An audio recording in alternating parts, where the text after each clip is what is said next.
Happy hump day to you. It's George Brauchler on the George Show, 710 KNUS. Cannot believe that we are already halfway through the first week of January. It's the third, folks. Going to be doing the show today with the help of Big James behind the glasses. You know, Billy has fled to the use or lose portion of his leave for the remaining period of time that he has to burn through it. So we'll be back together again next Monday. Until that time, it'll be James and then G on Thursday. Tomorrow, who's Friday? And then James again. Talk about drawing the short straw. Jeez. But that means no Thorpe report, no You Choose the News. We're going to make do with something else. There are things in the news. As you know, I'm a history guy. I love to talk about stuff that took place in history and put it in perspective. Today, Princeton in the news. No, not the school. But in 1777, George Washington kicked the crap out of the British forces at the Battle of Princeton, New Jersey. Booyah. Just a mere 200 years to the day later, two guys got together out of their garage and incorporated a company named after a fruit. Steve Wozniak and Steve Jobs incorporated Apple Computer. And don't you wish you had known these guys back then and had some sense of where this was going and say, yeah, I'll invest. Here's $1,000. You'd be a quadrillionaire right now. You wouldn't even need to have married Jeff Bezos for that kind of money. Also, today in film and TV, for those of you listening, many of you are going to remember the name Casey Kasem. On this day in 2004, I can't believe it's 20 years ago, he turned over the reins for American Top 40 to a guy named Ryan Seacrest. What? And in 1987, man, I was in high school at the time, Aretha Franklin became the first female artist to be inducted into the Rock and Roll Hall of Fame. If I were better prepared, I would have some, music teed up for that. Also on this day, celebrating a birthday if he were still alive and hadn't been dead for the last 51 years, a guy named J.R.R. Tolkien. He wrote some books about Middle Earth and stuff like that, and Cicero. And of course, I left out the biggest one of all, Greta Thunberg. I'm kidding. She's 21 now. Legal to drink here in America. Many of you have asked, has she been drunk all this time? I don't know the answer, but I would speculate based on the way she's been doing stuff. Yes, absolutely, she has been. Now, also in the news today, it just happened yesterday. I think since we were on the radio, you may recall the fallout from the House committee hearing in which Elise Stefanik, Republican from Staten Island, questioned three of America's most elite universities, their presidents, about whether or not demanding the genocide of Jews on campus was violative of their conduct policies and potentially harassment. That first one, McGill, I can't remember her first name. McGill, turns out she gave the wrong answer and she was forced to resign as president of Penn. That's a big one. That's actually Trump's alma mater. If you'll recall, Wharton School of Business is right there as part of the University of Pennsylvania. Then yesterday, another shoe dropped. It was Claudine Gay. She had this to say in part. Our university embraces a commitment to free expression. That commitment extends even to views that many of us find objectionable, even outrageous. We do not punish or sanction people for expressing such views, but that is a far cry for endorsing them. It's in the exercise of our freedom to speak that we reveal our characters, and we reveal the character of our institution. We can issue public pronouncements declaring the rightness of our own points of view and vilify those who disagree. Or we can choose to talk and to listen with care and humility, to seek deeper understanding, and to meet one another with compassion. We can inflame an already volatile situation on our campus, or we can focus our attention where it belongs, on the unfolding tragedy thousands of miles away. We can ask ourselves how, as human beings, we can be helpful to people who are desperately trying to protect themselves and their families, people who are fighting to survive. How we go forward as a community is up to each of us. I've spent most of my career at this institution. I have seen the people of Harvard come together despite their differences. I know that we are capable of meeting this moment and meeting one another with grace. Yeah, if you spit up in your mouth, you're just like me. That was a ridiculous amount of vomitus, not covering at all what happened. Now, in the aftermath of this, and I sample a whole bunch of podcasts, a bunch of different news outlets, as many of you do. Of course, not all of them conservative, because some of the funniest stuff comes from the other places. I was listening to Meet the Press. And part of, by the way, the Meet the Press one is important, and we'll talk about this in the 8 o'clock hour, was they had on Mayor Mike Johnston, who we're going to have on the show here again. I don't know when Billy said it was supposed to be. He said he's still trying to hear back from his people. Super difficult. I imagine they're in a tough spot right now, and we'll talk about that and why that's true. But they had on people to debate this issue of Claudine Gay resigning. And as you can imagine with NBC, the folks they have on board were there to say that this was the product of racism and sexism, in part, that led to this. Now, remember, Claudine Gay is the first African-American to ever helm Harvard in its 380-plus year history. She's also now the shortest serving president in that same history. 6 months she was there. Now, she was controversial when she was put there, but not at this level. And the other thing I've heard is that it's sexist. She's only the second woman to ever helm Harvard University. This is the typical response from a left who got caught with its pants down here. We have, and if you listen to some of the other clips, I just heard Hugh Hewitt before me talking about this with someone, the tortured definition of plagiarism being employed by folks who want to say that it's not like she claimed credit for the work of others. She just engaged in loose citations. The definition of loose citations when it comes to Claudine Gay is no citations. She didn't cite anyone else's work. If you don't cite to their work and you publish it under your name, guess what you've done? You've claimed it as your own. That's just how it works. I presume, too, that this is something that has taken place at Harvard before, intentionally and unintentionally, and they have dealt with it seriously. I wonder how many undergrads or grad students are out there who have been academically disciplined or dismissed as a result of what they're accused of in terms of plagiarism. That's what's going on here. In fact, it's not racist to have held her to that standard. It would have been racist to not hold her to that standard. It would have been that soft racism of low expectations to try to justify, as Harvard did, what she did. And then you remember what they were going to do? They were going to let her go back in time and now add citations where she hadn't put them before. Is that all it takes? What other crimes would people love to have access to go back in time and fix it? Every shoplifter, every thief once caught would love to be able to go, that's okay, I'll pay for it now. You got me in the parking lot, hopping into my car to drive away. Did I forget to pay? I will be happy to pay for that if you'll just let me go. All embezzlement. I mean, come on, man. All of that would be the same. Oh, I'll repay it. Now that you've caught me, I'll repay it, and then we'll make it right. Someone texted in here, what is Scott Tipton's take on plagiarism being corrected? I'm sure that's a great question. For those of you that don't remember, Scott Tipton was the front runner by double digits in polling against John Hickenlooper back in 2010. Was going to crush him. I mean, Hickenlooper was getting drubbed. And then some unhappy folks that had contracted with Scott Tipton for a paper on water in Colorado exploited the fact that he too had failed to cite some things in this water paper that he'd had someone else write, kind of like subcontracted with him. It turned into a big plagiarism scandal.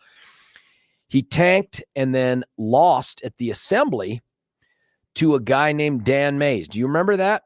And then Dan Mays ends up becoming the guy that the Republicans say, we'd love to have you as our front runner and our Standard bearer. And then it turns out that he wasn't guilty of plagiarism. Dan Mays was guilty of inventing a career that never took place out in, I think it was Kansas. He claimed he'd been an undercover police officer in Kansas when in fact, I think he'd driven a desk for a couple months there. They didn't even remember him.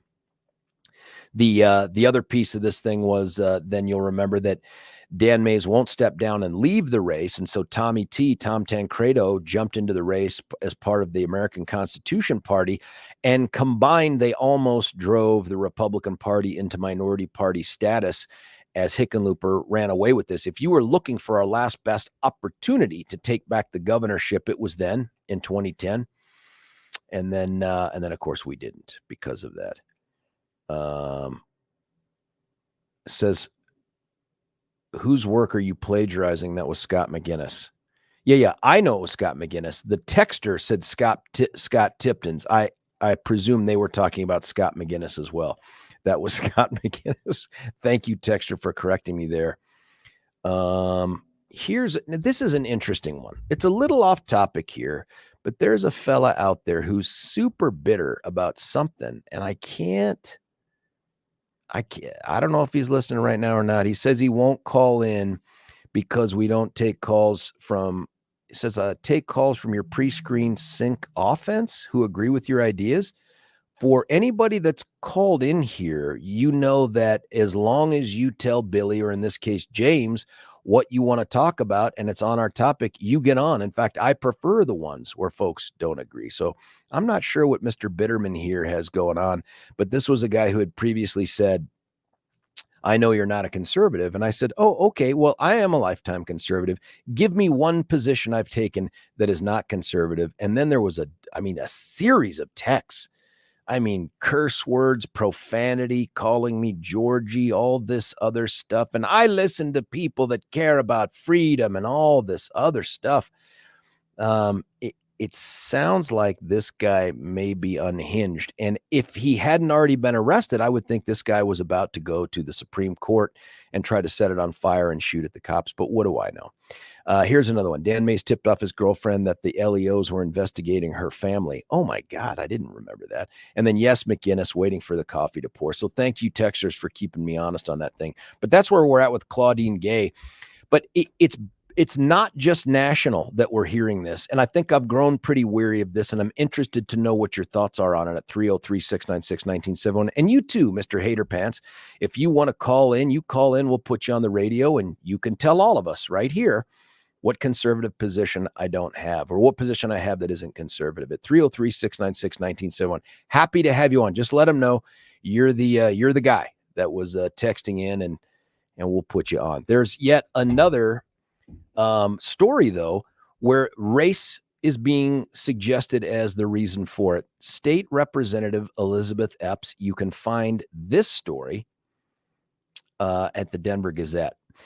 She claims she has been expelled from her Capitol office. She's gone on to X, her social media platform of choice, and she sent out this tweet that says, here's what it says. It hurts what Dems plus Speaker of the House are doing to me because I won't be silent or complicit.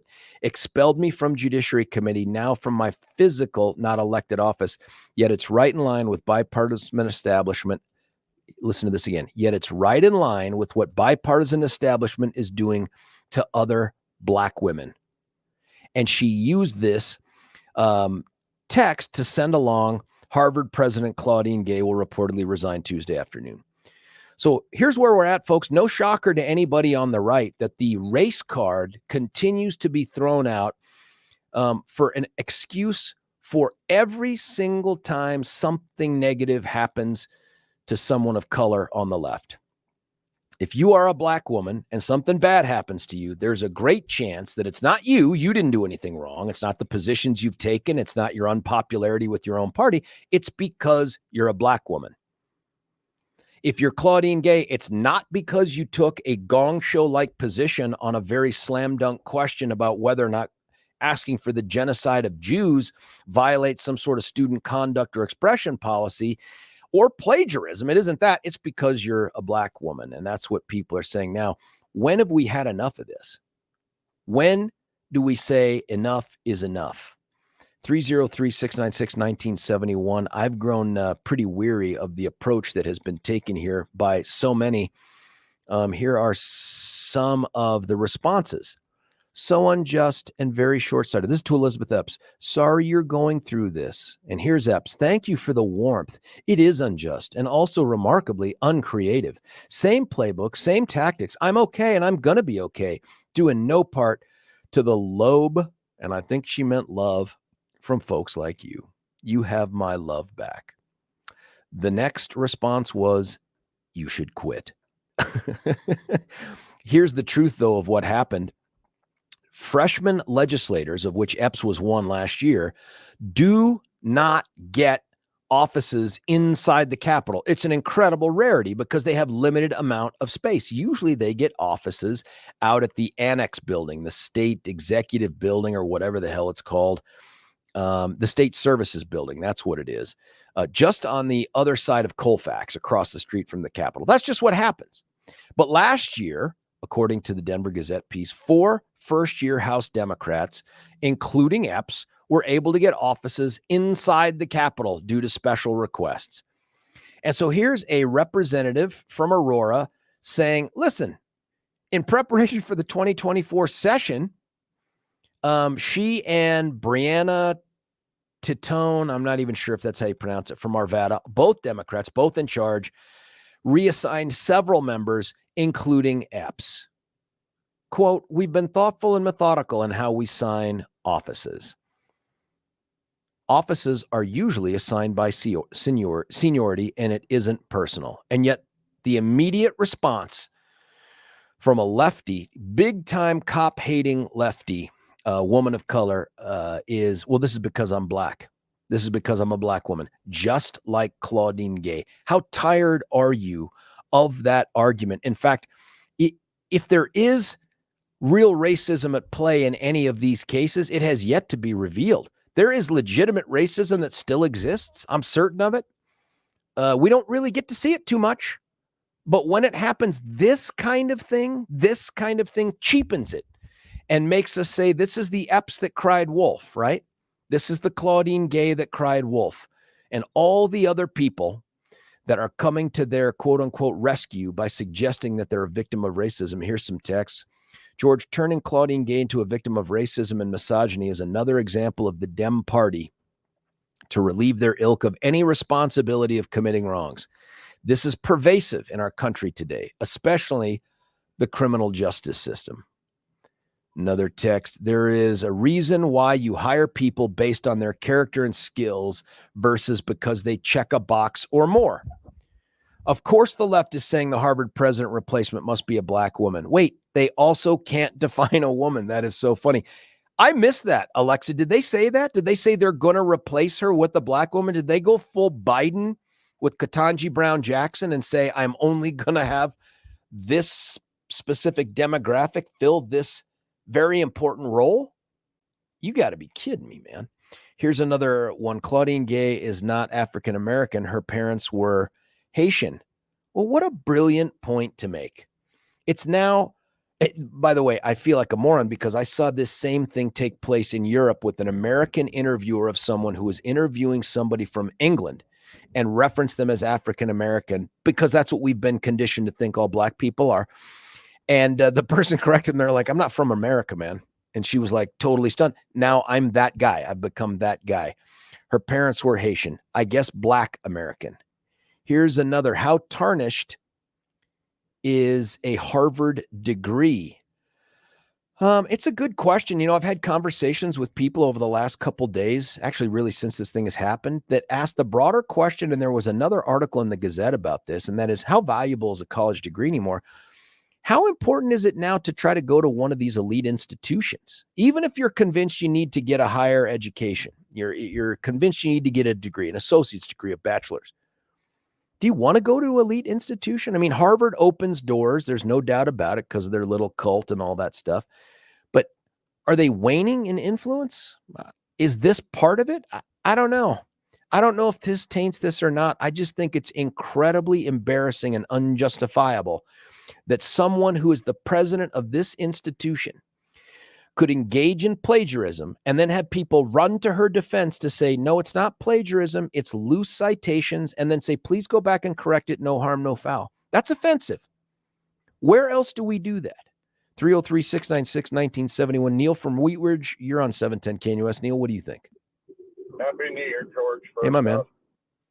Hey, the whole thing is ridiculous. The issue is integrity. Everybody wants to spout off about racism, but nobody wants to call into question the whole issue of where is your standard? Where is your integrity in the things you do? Nobody wants to use that anymore. It seems like the intangibles in life have no bearing, and you just want to scream the cultural answer to everything. I should say anti-cultural answer to everything. Yeah, man, when you hear stuff like this, is this eye roll time for you? And then to have Elizabeth Epps pile on like, oh, it's happening to me too. Claudine Gay's out as Harvard president.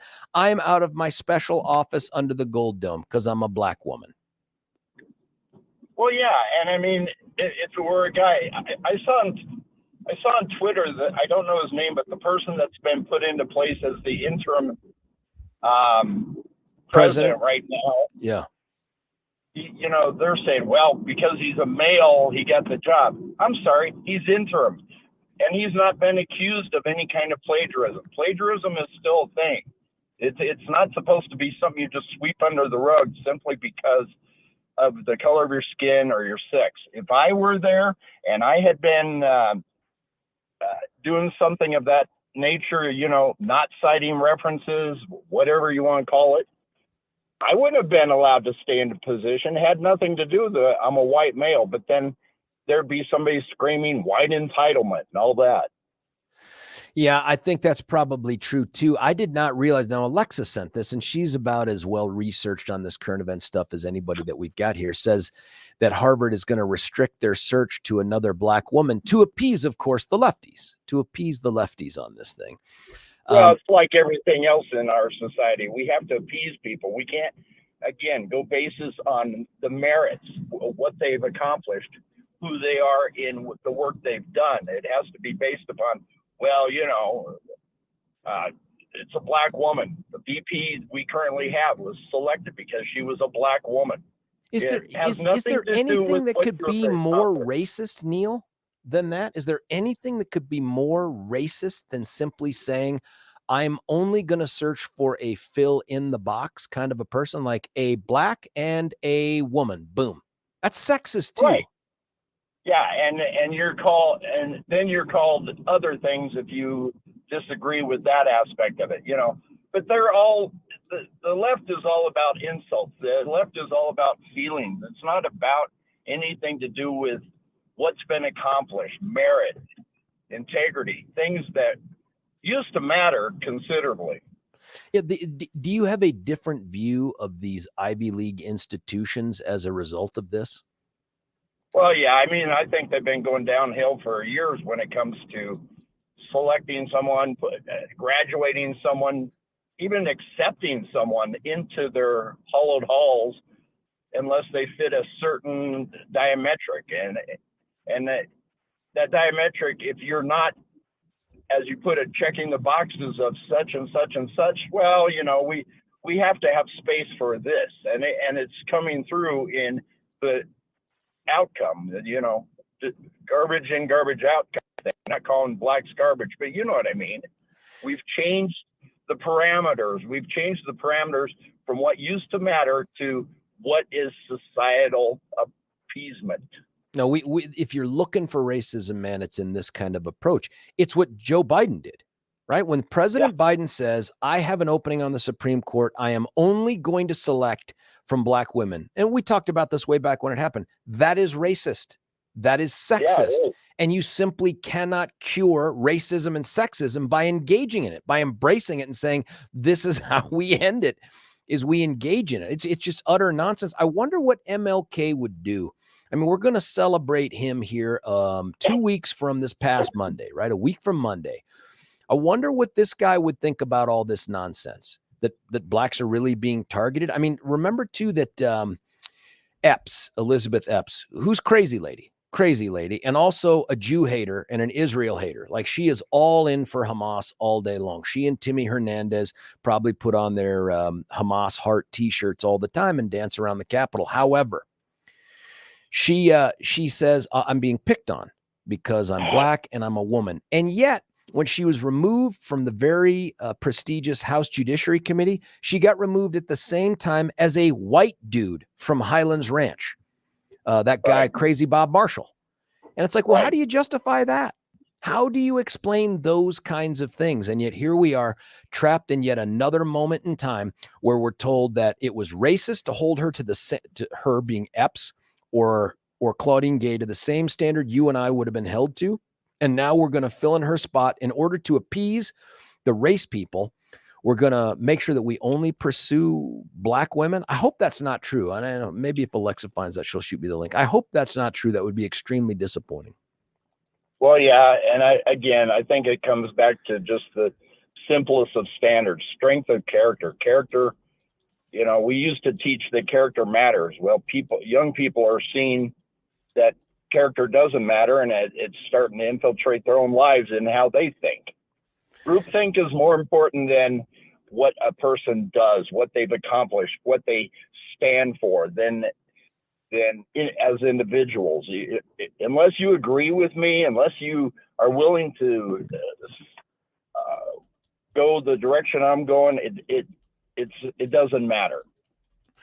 Neil, thanks for the phone call, my man. Have a great new year. Thanks for getting us started. Neil's line is open at 303-696-1971. We're going to cut away for a break. Let me tell you what's coming up in the rest of the show. 7 o'clock hour, we're going to have Art Acevedo. He's the chief of police for the second largest police department in the state of Colorado. That's the Aurora Police Department. In the 8 o'clock hour, super investigative reporter Tony Kovaleski from Channel 7 did a pretty big story out there. We're going to talk about it, involving this migrant crisis that has befallen us. Hell, we may even talk a little bit about that here in the next segment.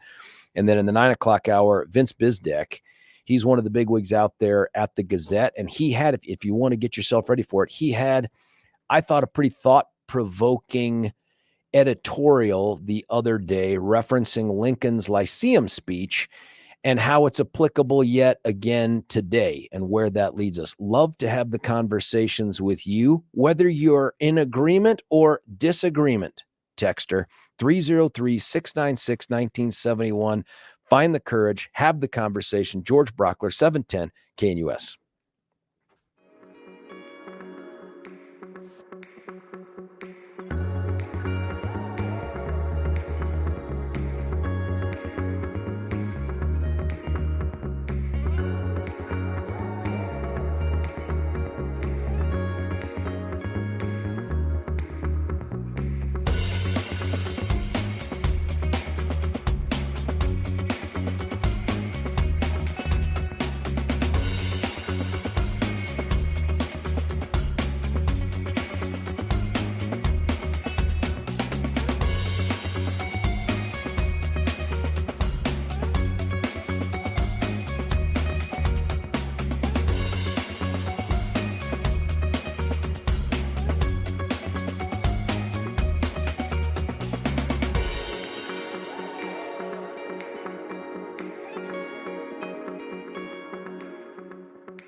George Brauchler right back with you here, 710 KNUS. Some of the texts that have come in here, George Claudine Gay resigned as president of Harvard, but she's going to be in direct contact with students and she got demoted to faculty. This is even worse. She should be fired from all teaching responsibilities. I'm interested in that trend too. Same thing with McGill out there at Penn. They're no longer president, but they remain employed. It's like, well, you couldn't do the job as the president because of these kind of critical lapses in judgment. And in the case of Claudine Gay, lack of academic integrity, but we're going to keep you on as faculty. What? Yeah, I don't get it. That's a great question, Gino. I don't get it. Here's one. Neil said character matters, but not if your name is Trump, right? Well, listen, I do think that that's a conversation worth having on the character piece, but I'm not sure it's exactly applicable here. I don't think anyone supports or opposes Donald Trump. I hope not, just because he's a white dude. I hope it's support or opposition based on who he has been in his public life and how he's conducted. I hope that's the reason for it. Here's another. This is a follow-up on the thing about the hater texter, clearly gutless and unable or unwilling, frankly, to call. I heard some callers on KNUS claim that sometimes when they call in, they're not put on air with you, not related to guests being on or lack of time on the clock. Listen, I have this little phone device thing here next to me. I see every single call that comes in. It pops up on the screen next to me. Billy screens them. In this case today, James will screen them. Never once has somebody not been put through because they disagree with me. Not a single time. It is usually because they engage with Billy on something where they're unwilling to talk about the topic of the day. Like they want to call in, we're talking about this, and they want to call in and talk about stolen elections or some such garbage. And it's like, that's just not our topic of the day. Others, they won't tell him what they want to talk about. So she'll be like, well, I just want to be put on with George. And they're like, he's like, that's not how it works. Tell me what you want to talk about. One, it helps me to let the host know the order to take people and sort of what topic we're going to be touching upon and all this other stuff. They're like, well, I'm not going to tell you. And he's like, well, then you can't be on. You got it. I mean, that's true for every radio show on the planet. You're looking for screeners, by the way. Rush Limbaugh's screener. You couldn't get through there without a million different questions. And he only took a couple. So I'm just saying, listen, you got some beef with me. You got something you disagree with. Let's have the conversation on here. I'm going to treat you with respect. Doesn't mean that you're going to leave here happy. But I'm not going to do some of this weak-ass texting stuff with the name calling and the profanity and all this other stuff, although I just did it. Here's another. It says, hey, cuz, the best chance for governor to have a conservative governor was when you ran, then changed and ran for AG. That being said, the Republican Party of Colorado was not ready for you. The voters were. You indeed are conservative, especially by today's standards, though your red flag stance is not a typical conservative position. Love you because you still spell your name wrong. Thanks, Scott, man. I appreciate that thing. And by the way, and I hear this a lot, man, I think the red flag thing, man, has that been tortured and blown out of proportion. Anyone who has followed any of the columns that I've written over the past, 3, 4, 5 years knows that I have gone after the existing red flag law. I testified against it. I've thundered away at any of the attempts to expand this thing to include people like teachers and Phil Weiser being able to come after your guns, all that stuff. This all stems from the Zach Parrish law back in 2018 when it was offered up. And the part that nobody ever talks about is I showed up to testify with Dan May from El Paso County about the changes that needed to take place in the law for this thing to be acceptable. Those changes didn't happen. The bill was defeated, and that was it. But that's just not what the folks hear out there. But I appreciate it, Scott, man. That's great. Here's another one.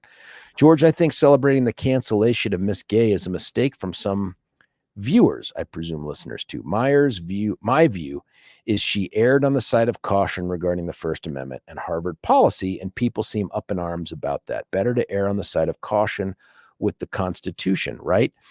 Thank you for that text. One, Constitution doesn't apply here. Harvard's a private institution. They're not governed by the First Amendment in any way, shape, or form. Same thing with Penn, same thing with MIT. And that's why you never heard them say, anything other than guidelines consistent with or alongside that. They never said compliant with, because they're not required to be compliant with the First Amendment. That's one big thing. The other thing is anyone who has followed Harvard's conduct recently in terms of what they do with student discipline for this, that, and the other knows that freedom of expression is sort of a one-way street. And that one-way street is, if they approve of it and like it, it happens. If they don't, you get disciplined for it. So the question that was asked by Elise Stefanik wasn't lay in the weeds, try to catch you with your pants down thing. It was, you have codes that govern behavior. You have safe spaces and the trigger warnings and all these microaggressions and all the other garbage that the progressives have put out there in our lexicon to further erode our ability to communicate candidly with one another, unless, of course, you're a quote-unquote victim. And her answer was just so sterile and inhuman. I mean, it wasn't erring on the side of caution. It was, dare I take a position that calls out the Palestinians, because that's who the left is in love with right now. You can see it with the fissures that are being created between the Democrats and the Jewish folks out there. And frankly, the Israelis and AIPAC and all these other pro-Israel groups, they are not interested in becoming a partisan issue. They do not want to be seen as being supported by or supportive of just one party over another. That would be horrible for them. They need consistent support all the time, regardless of which party is in power. So they're not looking for this fight either. They don't like it, but they have to wake up every day since October 7th, especially as these voices grow more and more loud, and wonder, who are these people? And are they really our friends? They can't denounce calls for genocide of Jews on campus when they would decry it. If they called for the genocide of trans students, what do you think the response would be? Well, we got to understand the context. Do you believe that? We call for the genocide of blacks? What do you think Claudine Gay would have said had the question been, can you call for the genocide of the black race on Harvard's campus? Would that be okay? I mean, I just can't imagine that any of those three clowns would have responded in the same way, but they're scared. They're scared of the mobilized left. And so you get this. So Texter, I appreciate this, but I don't think it's a mistake. I think it just highlights again the great hypocrisy that exists with higher education, but also the left, wherever it is. I mean, if you look at the news media covering this thing, just the tortured pretzel-like positions they have to take to make this not plagiarism, because plagiarism isn't racism, right? Like, if you get removed for plagiarism, well, that's not racist. That's just a standard. That's a standard independent of race. Well, they can't have it be that. They have to suggest that, well, nobody's ever done this to anyone else that's a president of an Ivy League institution. Well, guess what? They should now. Let's go back and scrutinize the living hell out of all the presidents of all the Ivy League institutions. The donors should be doing this anyway. Find out who's engaged in plagiarism and get rid of them. You're not going to hear me say, well, if it's a white guy, no, get rid of them. Let's do it, because that's what happens to students all the time. You should look at some of the honor code stuff that exists in some of these institutions, public and private, about plagiarism. It is super freaking serious. They take it seriously. They beat you down with it, because intellectual integrity and academic integrity are cornerstones of higher education. Otherwise, why engage in the research and the writing if someone else can just come along and rip off your work without attribution? It's craziness. But here we do it, and people are like, ooh, I don't know. I don't think this is a good look. She's a black woman. Well, you know what? She should be held to the same standard as everybody else, regardless of gender, if there is one anymore, and color. By the way, that reminds me, that reference there to gender, about one other story that I read here. This is craziness. You got to hear this. This is out of Oregon, a prisoner named Stephen Buchanan murdered two men, dismembered their bodies, fed them to pigs, a la Hannibal, if you ever read that book or watched that movie, on a 20-acre farm. He bought the farm in 91. He killed the two handymen in 2012 and 2013. He was sentenced to a minimum of 50 years behind bars in 2015. First off, I don't get how you don't get sentenced to eternity behind bars after you kill and dismember 2 people and feed them to pigs. This is what the judge said at the time of sentencing. You shot 2 people and fed them to your pigs. I don't know how else I can put it. You value pigs more than you value people. It may sound harsh, but you're a cold-blooded killer. Why would you even temper those comments with it may sound harsh? Guess what? Dude has now decided he's a woman. And guess where he gets to serve his time? Yep.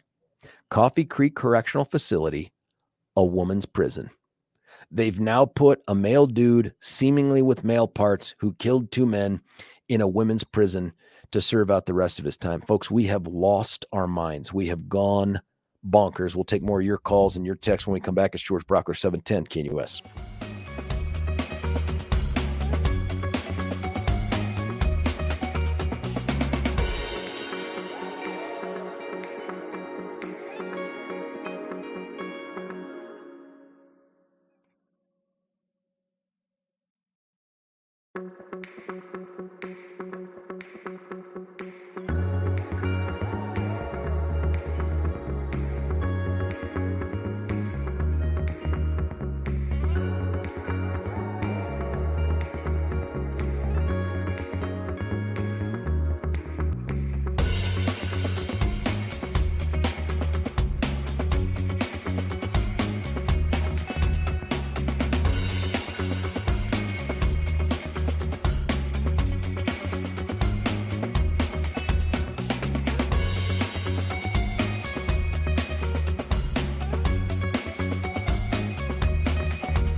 George Brauchler right back with you here, wrapping up the first of 4 hours. I'll be with you until 10. Charlie Kirk after that. I still haven't figured out how much time we give Charlie anymore, if it's an hour or two. Followed by DP and then Seb Gorka. And then I used to say we go live and local. We don't anymore. We go to Brandon Tatum from 4 to 7 o'clock. If you haven't had a chance to listen to Brandon, today's the right day to do it, just in the middle of the week. This topic, by the way, is going nowhere. You know, and I know that and this is something that we got here. Our buddy Alexa, who of course is the brilliant texter. Oh my God. This is from the New York Post. Harvard's Claudine Gay set to keep her near $900,000 annual salary despite resigning as university president. Hey folks, if plagiarism can get you $900,000 a year as the consolation prize, sign me up. I'm feeling itchy about being able to write a book called This Was the Shot at Claudine by the Babylon Bee, Larry Potter and the Sorcerer's Rock. Here's some more of these tweets. This is from Mark Lamont Hill. The next president of Harvard University must, all caps, be a black woman. Why? I don't understand that. Just in, black journalist, author, activist, and television personality Mark Lamont Hill, who was fired from CNN after his speech on Israel drew outrage, explodes, all caps, after Gay's resignation, writes, quote, the next president of Harvard University must, all caps, be a black woman. Well, that's it, folks. We're at the place now where racism is only bad if it's perpetrated by white people. Otherwise, it's not a big deal at all. Listen, stick around. I think we're going to have a guy named Art Acevedo, chief of police for Aurora, here in studio when we come back. Fingers crossed. Stay tuned to 710 KNUS. My name is George Brauchler. This is The George Show. 710 KNUS.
George Brauchler back with you here. It's hour 204, 710 KNUS. Lots going on. We always love to have in studio the chief of police for Colorado's second largest and perhaps the most important of all the police departments. That's the Aurora Police Department. But he's not in here today. Instead, we're fortunate to have him on the line with us right now. It's Chief Art Acevedo. Sir, thanks for joining us. Hey, good morning. Happy New Year. How are you, George?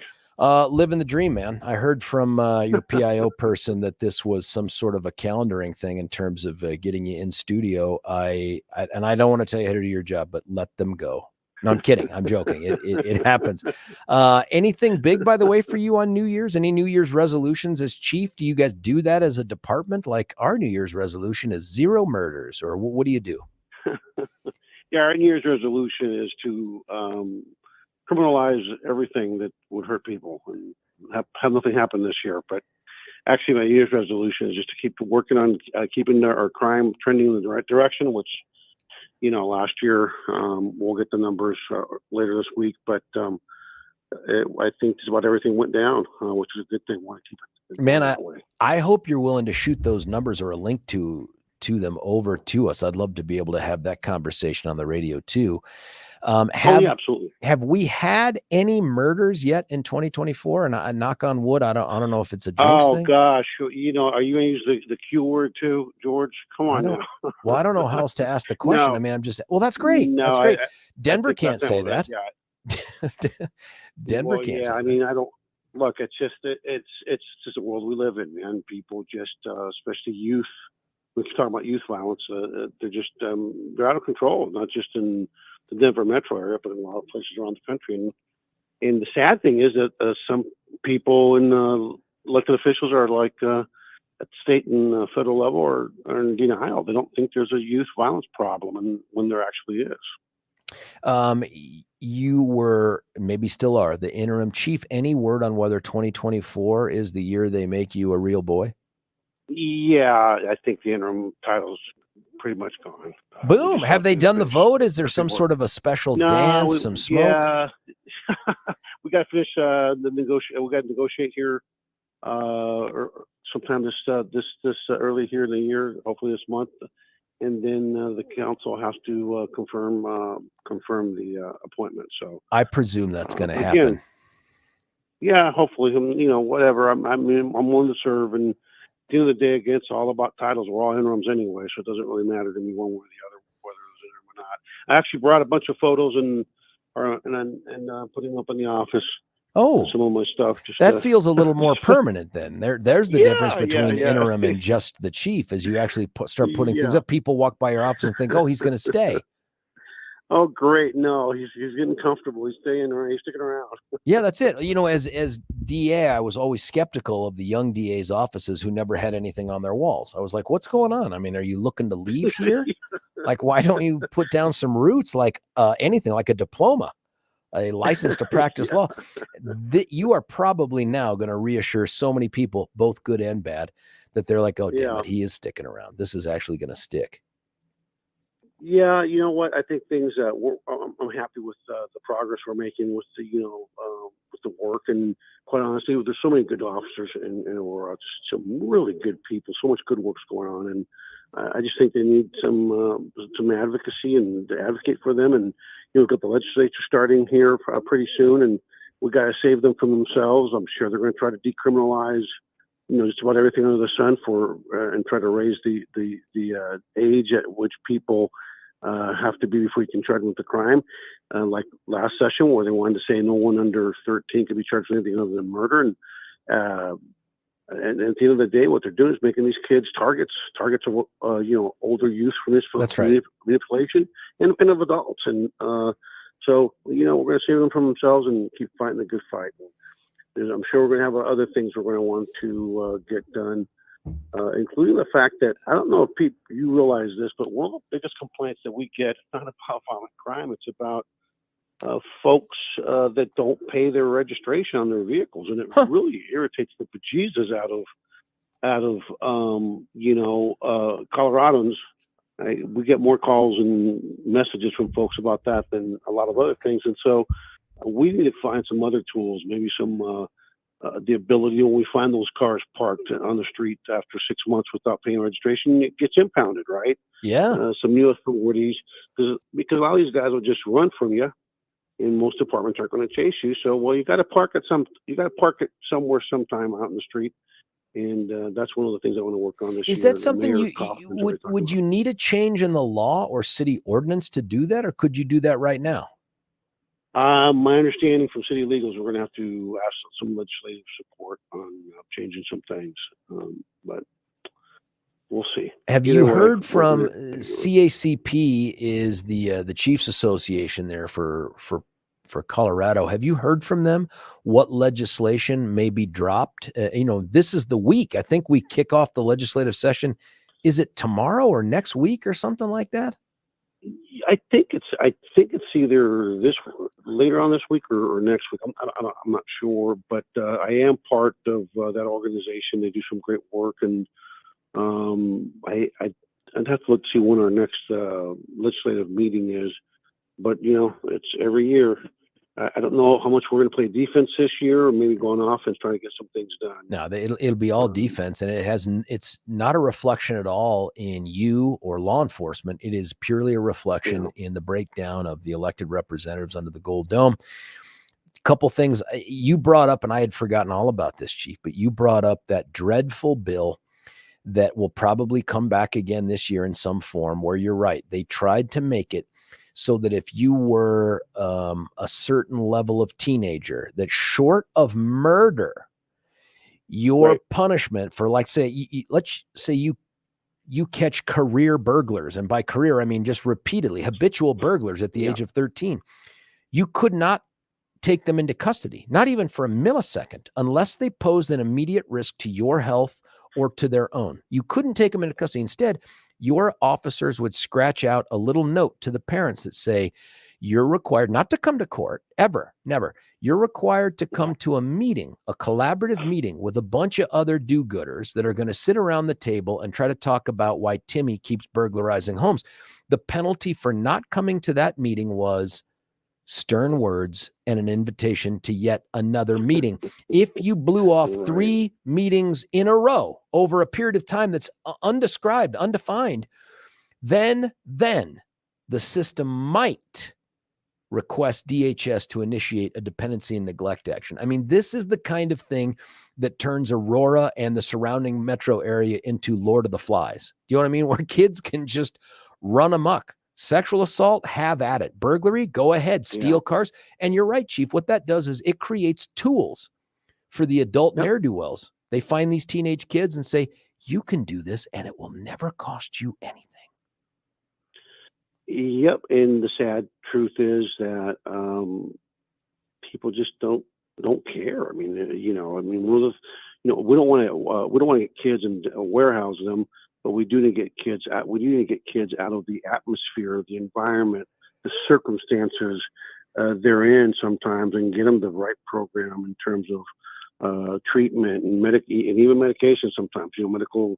We talk about mental illness. Well, there's so many things that have to be done to get these kids on the right track. And I'm going to tell you real quick, your listeners, a story of a kid that was shot. Right. This was about a week or 10 days ago. Unfortunately, he's going to live. But this kid's a documented member of a gang. He's been involved in a lot of felonious activities, convicted, and of course, there are 0 consequences. His sentences back to the streets. And I've said it before, and I'll say it again. When we have that kind of mentality and that kind of 0 corrective action, you're in essence sentencing kids to death. And sure enough, this kid got shot. A kid that maybe had they intervened and put him in a program, or maybe even put him in a home somewhere, or in a justice facility, he would not have been shot. But this time he lived. But I have a feeling that at the path he's going on, he won't have a long life because we're failing him as a society. We are. Something else that they proposed to do last year, which I think will come back, is there used to be 3 different kinds of first-degree murder, a conviction for which would result in a mandatory life without parole sentence. And as we know from Governor Polis's recent commutations, including pardons of 28 people last week or right before Christmas, any sentence short of life without parole is at risk of being reduced, cut short by parole, or a weak in the knees governor or something like that. So one of the things they did, Chief, before you got here, I think it was before you got here, is they took felony murder, which for folks that don't know, felony murder is when you engage in a high risk to someone's life kind of crime, like armed robbery, like home invasion burglary, and a death of a non-participant results. That's treated like first-degree murder. They reduced that down to a second-degree felony instead of a second-class felony. They want to do that now with extreme indifference murder, which is the kind of murder that the Aurora Theater massacre shooter was convicted of. They want to reduce that to a second-class felony as well. The end goal of these folks in charge under the Gold Dome is to continue to make it harder for cops to do their jobs and to also forgive as quickly as possible those who engage in criminal conduct in our system. It's craziness. Yeah, I don't get it. I just don't get why you'd want to do that. At the end of the day, the reason we formed government, I think, as humans in society, is for the safety of of the people living in a community. And so, everything starts with public safety. What I don't think folks understand is that the people, the voters, sooner or later they get fed up, and there's going to be a backlash. And so, common sense goes a long way in life. I think it goes a long way in legislation. And common sense has always told me that if you hurt people, there should be a consequence. There should be justice, and justice should be, it should be certain, it should be fair, it should be timely. And right now, it seems like we're working to go in the opposite direction. We're talking with Art Acevedo, Chief of the Aurora Police Department. Couple questions about some things that have come up in current events. I didn't tell you I was going to ask you about this, but one is ghost guns. The legislature last year passed, or maybe it was 2 years ago now, passed a law outlawing these ghost guns, these unserialized, you can make them 3D printed guns. In your law enforcement experience, and by the way, there's a group out there, this extremist gun group, that has filed a lawsuit in federal court to declare that unconstitutional, saying that you have a Second Amendment right to these ghost guns. In your experience in law enforcement, are ghost guns some kind of a risk, a danger, or is it all blown up? It's not that big a deal. No, ghost guns are an issue that on the national level in some cities they're really driving a lot of the violent crime being used to hurt folks. You can't trace them, and so it is an issue across the country. And so again, guns and gun rights are important. I think the Second Amendment's important, but guns belong in the hands of the law-abiding Americans of sound mind, and not in the hands of young people or kids. And when they are used to hurt others feloniously, we should be able to have the ability to actually investigate these things. And in Aurora, we're now putting up our CJIC, which is our Crime Gun Intelligence Center, where we're actually, we can actually connect guns to crimes and track people and trace the people that had them and used them. And so that is an issue. I wish that the folks that think that that is not an issue and that is a right would understand that we don't want to take guns away from anybody that's exercising their rights. But at the same token, we don't want to lose tools that affords us the ability to protect the American people from folks that are out there committing all these crimes. And so, whether it's extreme left or extreme right, when you're extreme and you don't use common sense, at the end of the day, sooner or later, you end up, some of your greatest fears will come true if you're not careful. The CJIC that you just described, is that NIBIN-based kind of information? Yep, it sure is. And we just signed the MOU with our partners at the ATF, who I think are one of our best partners in terms of crime fighting at the national level with our federal partners. And so that it's exciting for us. It's going to be, I think it's going to improve our capability in terms of combating violent crime, just like our non-fatal shoot team that we have that goes out now and investigates non-fatal shootings. We have a handful of detectives that's what they do, and they have upwards of 60 to sometimes 70% in terms of solving the cases, which is, it's a huge deal, because these are people that just because they don't kill you this time doesn't mean they're going to not be, doesn't mean they're going to fail next time. And so you want to reduce murders by, by solving those instances where someone shoots somebody illegally, unlawfully, and that just because they didn't succeed the first time doesn't mean they won't the next time. That's why that crew is doing some really good. I think a testament to the quality of Aurora's officers, by the way, is the ATF's PIO is one of your former police officers that was there for a while.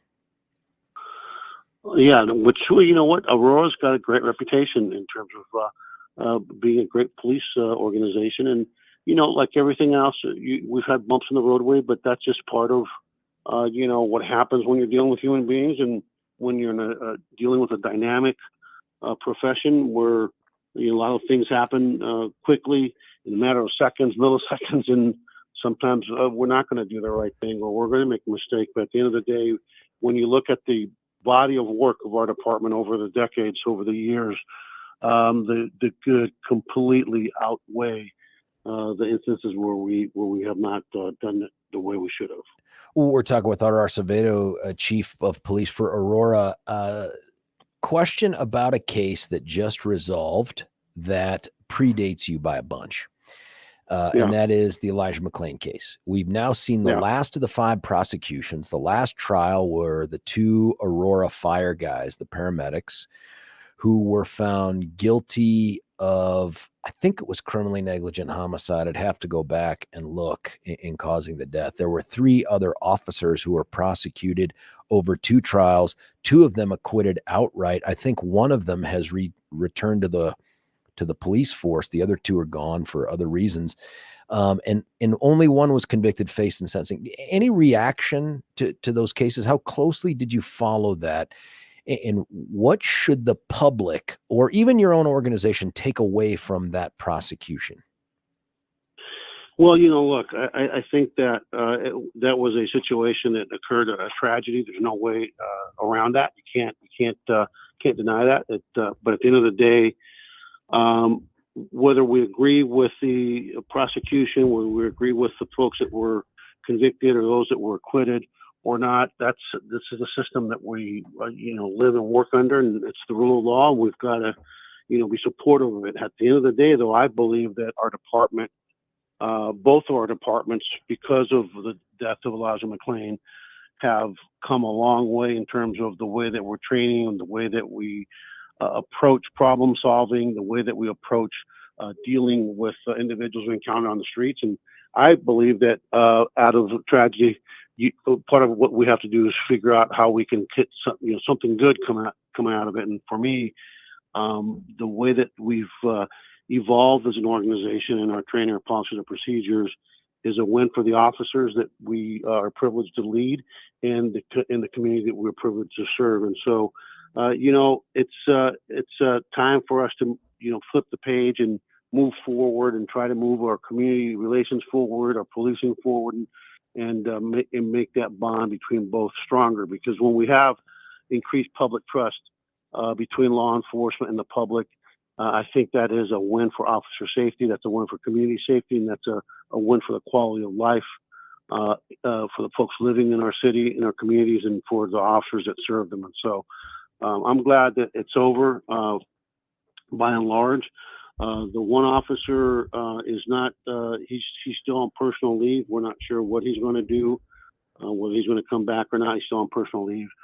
But our department has moved forward. And I think that collectively, you cannot completely heal a community or an organization until you get through all these things. And I'm just glad that it's going to be in our rearview mirror and that we can move forward. Is your sense of it that Jason Rodema, who is the only officer that was convicted, albeit of the lesser charges, no mandatory charges, nothing like that, is it your expectation that he will be, I know you're not the judge, but when you look at this case, do you think this guy gets incarcerated for the conviction that took place there? It's a non-mandatory F5, 1 to 3 year presumptive range probation eligible sentence, and then a misdemeanor. I mean, do you think the pressure is on the judge to impose some type of incarceration? Or is this something where, look, dude's never going to be a cop again. He'll be a convicted felon for the rest of his life. And there ought to be some, what do you think happens here? Yeah, you know what? The challenge for me is I didn't get to watch. We didn't watch the trial, so we don't know. I don't know how the trial went in terms of the former officer on the stand, and actually didn't take the stand. So I don't know how the trial went. So it's hard to judge, and I don't know the judge. But I know that there's going to be a lot of public pressure from a lot of folks in the public, especially the mom of Elijah McClain, that they'd like the officer to get jail time. And so I don't know if judges, what impact it has on this judge or any judge, but that's yet to be determined. It could go either way. You're a prosecutor, probably much more experienced in this matter than I would be, because for us in law enforcement, we make the arrests, we handle the investigations, we present our report to the DA, and then we let the system take care of the process. That's the way it's supposed to work. So I don't pay that as much attention to that piece of the criminal justice system, but I think it can go either way. Final question for you. Hopefully some good news here. We have been talking pretty much regularly about Aurora's efforts to crack down on motor vehicle theft. Colorado remains number 1 in America for that. And so the Aurora City Council took some pretty strong steps and said, we're no longer going to rely upon the state because the state sucks at this. They keep turning these people back out on the street without consequences, and we see where that's gotten us. Law was changed so that there's mandatory time. And Chief, I can never remember if it's 60 days or 90 days for a first conviction on this thing. But that's been a little over a year now. I think it's September of 2022-ish that thing happened. Any results yet? Can you talk about the numbers? Oh, yeah. I mean, I can tell you we have a double-digit reduction in auto theft in our city. And I think that bodes well for our community. And people don't believe it, but a lot of times, bad guys, they weigh risk versus gain. I can tell you that because I've seen it firsthand. When we tried to put dope deals down when I was in Austin, Texas many years ago, they'd want to do the deal in Travis County instead of Williamson County because of the consequences for the same actions were much more lenient in Travis County. So I think this bodes well, and I can tell you that we are going to end up with a double-digit reduction in vehicle thefts in the city of Aurora. I think that's a big part of it. That's impressive. When do we get the legit number? And I want to say, I believe I've heard it's somewhere around 24-25%. I want it to be that. Yeah, no, it's a significant reduction, and so, but you know what? It's a 1-year thing, so it's we need to have 2 or 3 consecutive years of good results to declare victory, so we can see that consistent pattern. But we should have those numbers to y'all in the next couple of weeks. That's fantastic. Finally, I was able to get out to what I previously called Doral, but it's Doral. As you pointed out to me, right outside Miami. I got a chance to stay at the Trump International, whatever the resort was out there. That's a pretty cool place, man. But I got to tell you, talking with the new chief of police out there, Edwin Lopez, good dude. I got to tell you, man, that the word on the street about what's going on in the Miami PD, yikes, brother. I mean, I mean, these seem like probably good people, but at the upper echelon, some of the stories that people were telling me are crazy. And we don't need to get into that here, but you've got a little bit of a history with some of that stuff going on in the city is bonkers. Yeah. Oh, yeah. You know what? They think they're in Cuba still, but you know what? I'm a person of faith. God put you where he needs you. I got there. I think they thought they can co-opt me because I'm a Cuban born.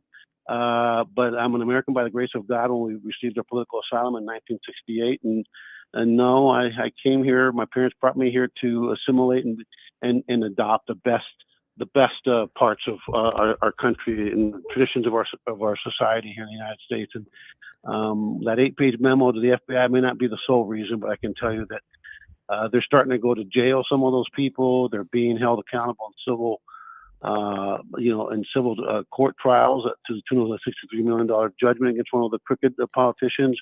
And the best part is that there are a series of, a series of criminal investigations ongoing as we speak from our federal and state partners. And just yesterday, I heard that the city manager is another one, right?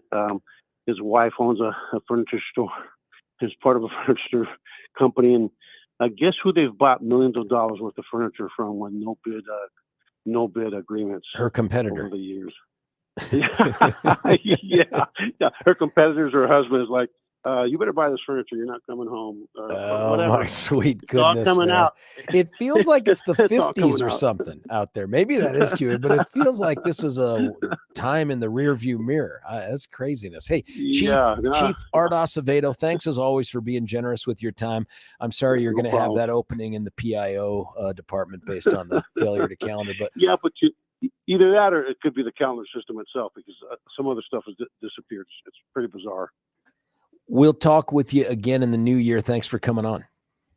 Hey, thank you, guys. Have a happy new year to everybody. And please remember, when you see one of our officers, please tell them thanks for their service. They really appreciate it. Amen to that. Hey, that is Chief Art Acevedo from the second largest police department in the state of Colorado, the Aurora PD. Hey, we're kind of cut away for a break. When we come back, I do want to talk to you about some of the stuff I talked about with Chief Acevedo. Specifically, there's this new lawsuit aimed at ghost guns, and then there's another thing that has come up with the same organization. I just want to get your temperature on this. It's George Brauchler on The George Show, 710 KNUS. Say goodbye to clutter and hello to convenience when you experience organization transformation in your home. Roll 'em Out Shelves, your clutter transformation experts, create affordable Colorado-crafted organized storage solutions. These custom options will maximize and organize your kitchen and bath storage as Roll 'em Out Shelves carefully designs and builds roll-out drawers to fit your space perfectly to clear the clutter. Contact owners Joyce and Brent at Roll 'em Out Shelves to schedule your free in-home estimate today. Say goodbye to clutter and hello to convenience when you experience organization transformation in your home. Roll 'em Out Shelves, your clutter transformation experts, create affordable Colorado-crafted organized storage solutions. These custom options will maximize and organize your kitchen and bath storage as Roll 'em Out Shelves carefully designs and builds roll-out drawers to fit your space perfectly to clear the clutter. Contact owners Joyce and Brent at Roll 'em Out Shelves to schedule your free in-home estimate today. Say goodbye to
George Brauchler back with you here, 710 KNUS. My thanks to Art Acevedo. He's the chief of the Aurora Police Department for making time this morning.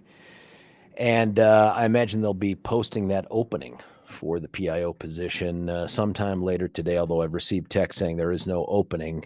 We don't know. We don't know what really happened, but nonetheless, great to have him on here. Guy will answer any question. That's fantastic. When we can get him back in studio, we will.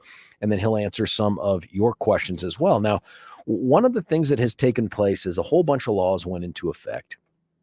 And one of them involved a ban on ghost guns. It was a bill that was voted against, I think I'm guessing now, but I think it was by every Republican in the state legislature. But this thing ends up passing and becoming law for reasons you know well. And this is the elections have consequences portion of how we govern ourselves.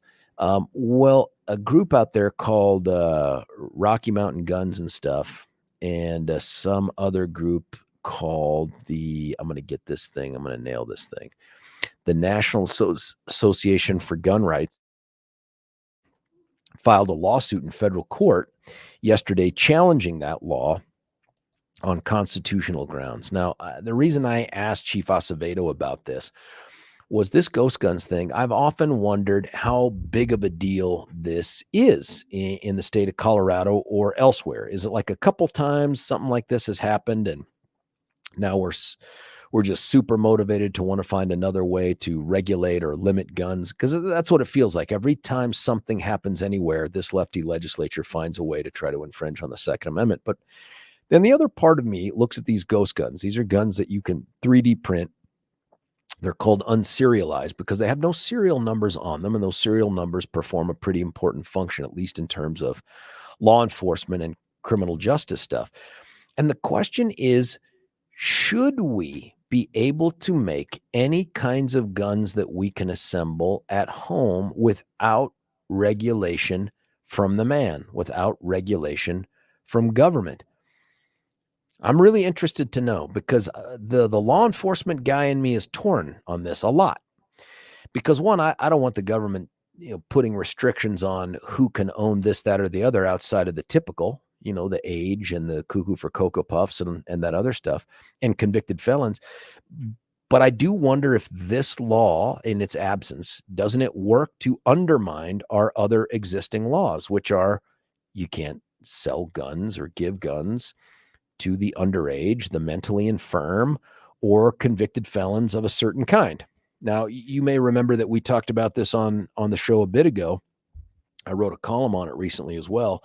And that is that our state legislature, and again, they're not doing this because they're pro-Second Amendment. They're doing this because they're anti-law enforcement and anti-accountability. We used to have a pretty robust law in the books called possession of a weapon by a previous offender or by a prior offender. POWPO, P-O-W-P-O, POWPO.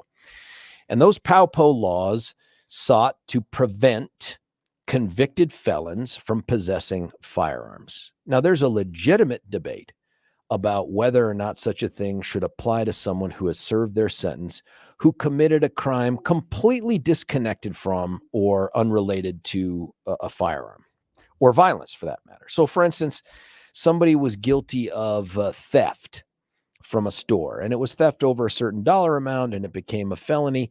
Should that person, after they've served their sentence, be prohibited from possessing a firearm merely because they engaged in theft? I'd be open to that conversation. That makes a lot of sense to me to say, does that person pose a risk? However, there are people out there who are convicted and ultimately released from prison in any sort of supervision who have committed crimes like home invasion burglary, like armed robbery, like sexual assault at the end of a firearm, felony menacing, even some charges of attempted murder. I mean, these are legit drug dealers. Do you know what I mean? That how about car thieves? Car thieves are not stealing cars to find a nice place to do drugs or to be warm. They're stealing cars to go commit other crimes, many of them violent crimes.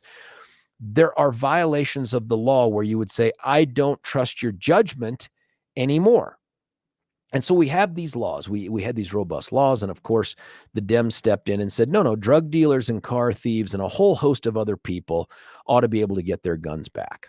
They ought to be able to have guns under Colorado law once they are out from under supervision. Okay, now remember, they did this through one bill. That bill also allowed rioters and insurrectionists and arsonists and a whole bunch of groups to continue to possess these firearms. Then people freaked out and were like, sweet God, what have you done? They came back to change the law and only took out the rioters, insurrectionists, and arsonists, but they did not take away the car thieves and the drug dealers and a whole host of others. This was all supported by not only Governor Polis, who signed them all into law without any objection or comment at all, but also by the Attorney General, who actually championed those laws and fought against efforts by DA John Kellner to get a little sanity in there and say maybe drug dealers and car thieves ought not get their guns back after they've been convicted and sentenced. Well, then the AG and the governor showed up to say, as part of our new budget proposal for the legislative session, we want an extra $500,000 so we can hire with state money, with our taxpayer money, prosecutors that will then go work exclusively with the U.S. Attorney's Office to prosecute their gun laws, which include the exact same damn law we just scuttled. So under federal law, they don't care what you're convicted of. If it's a felony, you don't get to have a gun. So we're now, having scuttled our law, we're now going to spend taxpayer money to hire state prosecutors to go prosecute the same people we exonerated under our current law, which gets me to the ghost guns. The only way we know that convicted felons of a certain type now in Colorado aren't supposed to get guns, the only way we can keep them from getting them is to pass a law that says whether you're a private dealer or you're a gun shop or whatever, you have to run a background check so that we know. The ghost gun thing seems to say, screw your background check. I don't have to get a background check. You can't know if I have a gun because of the background check. Now, I'm not looking for a list. There's no chance I'm looking for the government to have a list of everyone that has a gun. But at the point of sale, if you're going to say we're not doing background checks anymore, then why have a law at all? And that's where this group, the Rocky Mountain Guns and Stuff group, and I part ways. They believe, at least the executive director, Tyler something or other, believes that everyone who's finished serving their sentence, regardless of the crime they committed, hell, they could have committed second-degree murder with a gun. Once their sentence is over, they should be able to get guns again. I disagree. I'm sorry, man, but when you've abused your constitutional rights to the point of costing someone their life for committing a serious or aggravated felony, you're telling me that society doesn't have a role to say, that's it, I'm sorry. You don't get to engage in the same kind of freedoms that you do if you hadn't committed that same act? I'm interested in knowing your position on this because there's a lot of gun folks out there who are conflicted on this, like me. I mean, I'm a big Second Amendment guy. I'm a concealed carry holder. I've been through all the firearms training and shooting and familiarization. Hell, I've been an expert marksman with the Army multiple times on the firearms I've been expected to be good at. But listen, I am not at all, and nobody that I know of in constitutional history has suggested that the state doesn't have a role to play in limiting handguns to those who have demonstrated an inability to use them responsibly, albeit non-feloniously. And so here we are. We have this lawsuit filed in federal court challenging on constitutional grounds a law that looks like all Republican legislators, just a cursory review by me, voted against. Is it unconstitutional? Do you want to see folks, any folks, without any regulation at all, be able to make their own firearms in their house? 303-696-1971. I'm interested. I want to know. Is it okay with you if lottie-dottie, everybody has the ability to possess a firearm by making one in their home based on these 3D gun printing things and all that other stuff? Is that okay? Do you believe that's what the Constitution supports? I'd love to have that conversation with you. Let me tell you about a couple superstars out there working magic on behalf of your house. It's Brent and Joyce Tolliver. Brent's the son. Joyce is the mom. They have Roll 'em Out Shelves at rollemoutshelves.com. Roll 'em Out Shelves, best in the business for what they do. That's not me saying it. That's the fact that they have all 5-star reviews for their performance. And I know why. They came to my house. They drove down all the way from their, and they do this for everybody, drove down all the way from their place of business up north and said, hey, we want to come into your house. We want to take a look at your cabinets, show us what you currently have. Here's how we can make things better. They got right to it. Just so nice. It's so pleasant. It didn't feel invasive at all. I talked about the business with them. They said, listen, we don't subcontract this stuff. We have our own full-time employees who do this. That just makes sure that we get to guarantee a certain level of competence and quality. And that's obvious from the reviews as well. Whether it's your kitchen, your bathroom, your laundry room, I guess some people have cabinetry in their garages. I don't yet. I'd love to at some point. These folks found a way to take pretty recent cabinetry and say, here's how we can make it even better. Fascinating, exhilarating when you think about trying to maximize the usable space in your house, because we all have so much, perhaps too much stuff. Less than $1,000 can result in a transformation of your home. Give them a call at 303-475-9601, 303-475-9601. Make sure when you call them, say, I heard about you on the George Show. That guy seems to think you guys are pretty great. They'll love to hear that. We will too. Let me get here a couple texts. Here's a text. Habitual DUI offenders lose their driver's license and aren't supposed to drive. Same principle, Janet. Janet, I think that's true, and I think that's smart, although, the legislature has been whittling away at the suspension of driver's licenses for drunk drivers now for many, many years, because it's just really harsh to make drunk drivers, even repeated ones, have to come up with alternative transportation. But let me take up a position here that's a little different than that. The ability to drive on our roads is a privilege. It is not guaranteed by the Constitution, whereas possession of a weapon, that right to bear arms, is guaranteed by the Constitution. And so I guess the question is, does the Second Amendment mean there can be no limits placed on who can possess a firearm? Because that's sort of the approach that's being taken here. If you're allowed to make guns in your home, if the state cannot intervene to say, no, can't have you do that, because then that means the bad guys, the guys that we can't trust, will be able to arm themselves again, and that puts us at great risk. It doesn't make a lot of sense. Is that what the Constitution mandates? You think that's what the framers of the Constitution believed?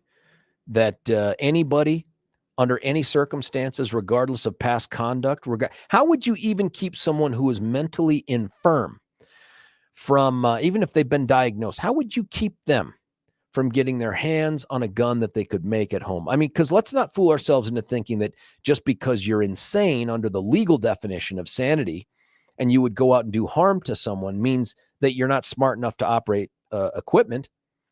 That's not true. You could be delusional and still be fully functioning in terms of saying, hey, I'm going to go online and find me a gun and do the 3D printing because I'm going to go out there and shoot all the aliens, and I mean the space kind, the Tucker Carlson kind that have invaded everyone's bodies. How would you prevent them from getting guns? And it seems like the answer here is, well, the Second Amendment says you can't do anything about that. Too bad, so sad. I don't believe that. In fact, the Supreme Court of the United States doesn't believe that. They have upheld regulations on guns for ghost guns several times recently. I guess I'm just conflicted here about what the right answer is. I hate it when the government jumps in and tries to do the dumb stuff with the firearms, like limit magazine capacity, or to say this is how you must store them in your house. I just don't see that as being their business. And I don't see it as making a difference. But this, I don't know. 303-696-1971. We'll get to your calls and your texts when we come back. It's George Brauchler on The George Show, 710 KNUS.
George Brauchler back with you here, 710 KNUS, coming up on the final minute of the show before we cut away and come back with Tony Kovaleski, super senior reporter. It's not because he's super senior, but he's super and senior investigative reporter for Denver 7 Investigates.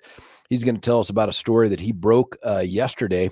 I'm reading it here on Denver 7. It feeds into more revelations by the Denver City Council and the mayor's office about how much it's going to cost and how much it has cost. And between the unhoused and the migrant crisis here, we're talking tens of millions, maybe over $100 million to take care of this stuff. We'll talk about a portion of it that just happened, a problem that just got dropped off in Denver just the other day. Stick around, and then, of course, we'll get to your calls and your texts. It's George Brauchler on The George Show, 710 KNUS.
George Brauchler back with you here halfway through the Hump Day show. That means every minute from now on continues to push us a little bit closer towards that first weekend in January of 2024.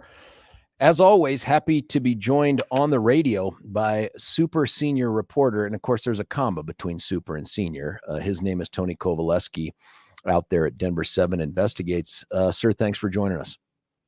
Good morning. Happy New Year, George. Happy New Year. And buddy, I know you have limited time, but I just read your text. Well, when did Jen leave? She is in Scottsdale. Her husband, Doug, was the head coach at Thunder Ridge, as you may recall.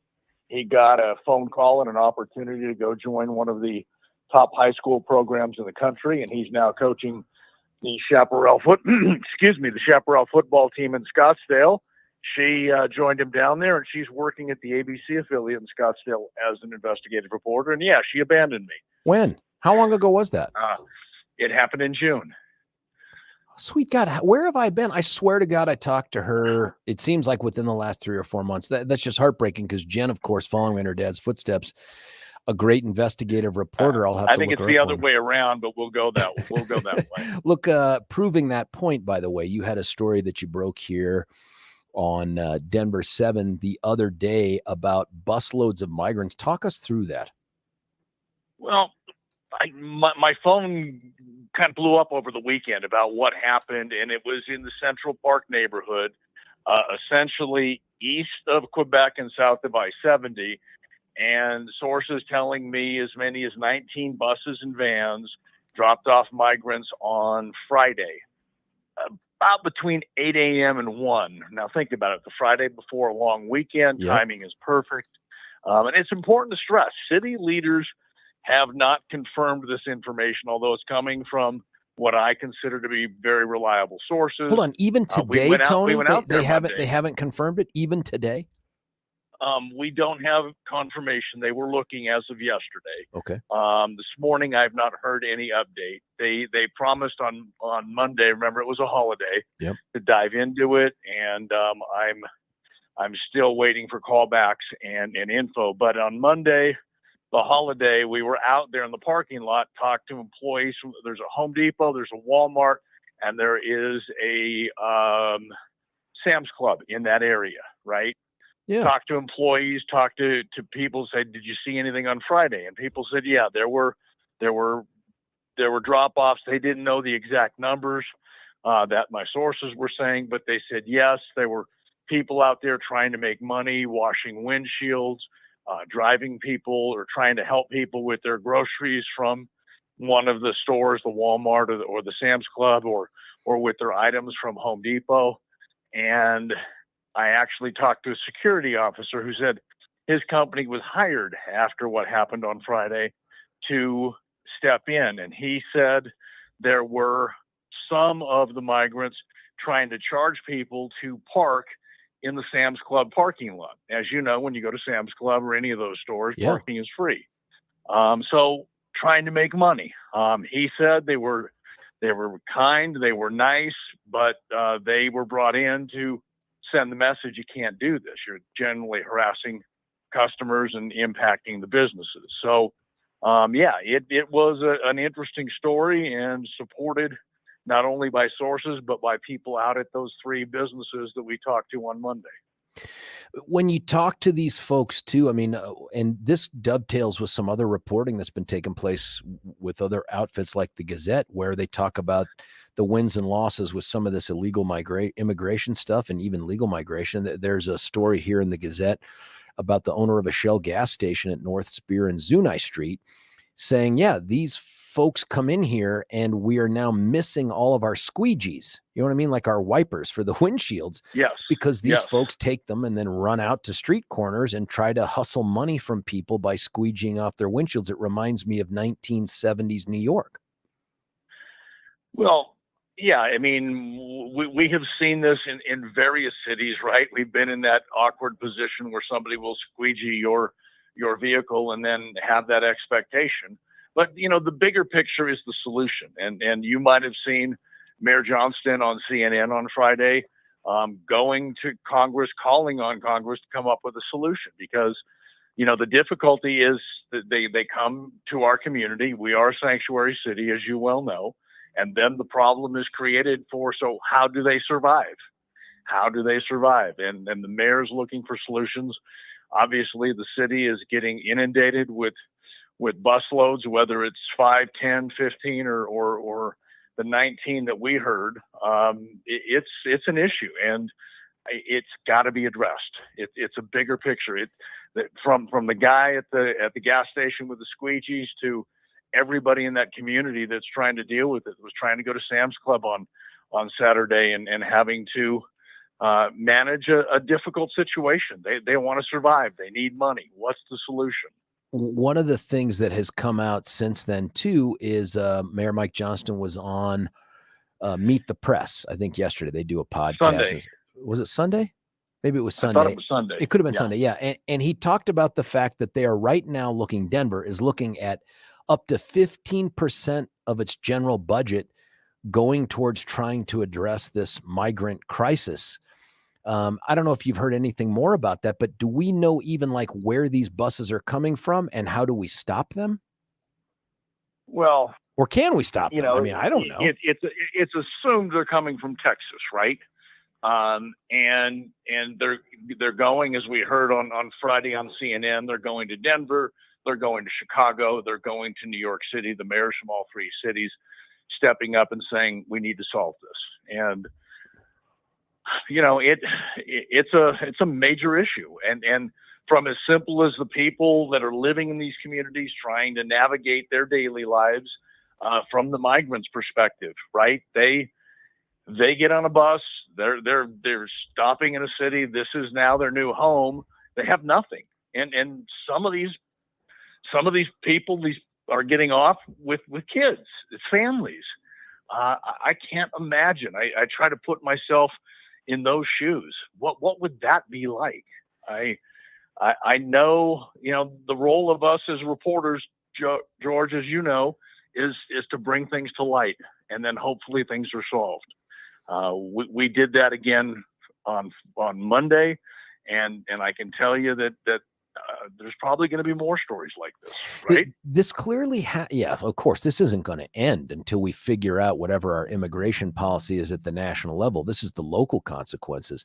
But, this is the kind of thing that impacts even Mayor Johnson's efforts to address the homeless or the unhoused in Denver, because every busload is another group of people that aren't showing up with like reservations at the Marriott. You know what I mean? Like they're out there in parking lots trying to figure out a way to eke out an existence. I mean, this doesn't seem like it has an end. Have you heard any proposals on how this can be fixed?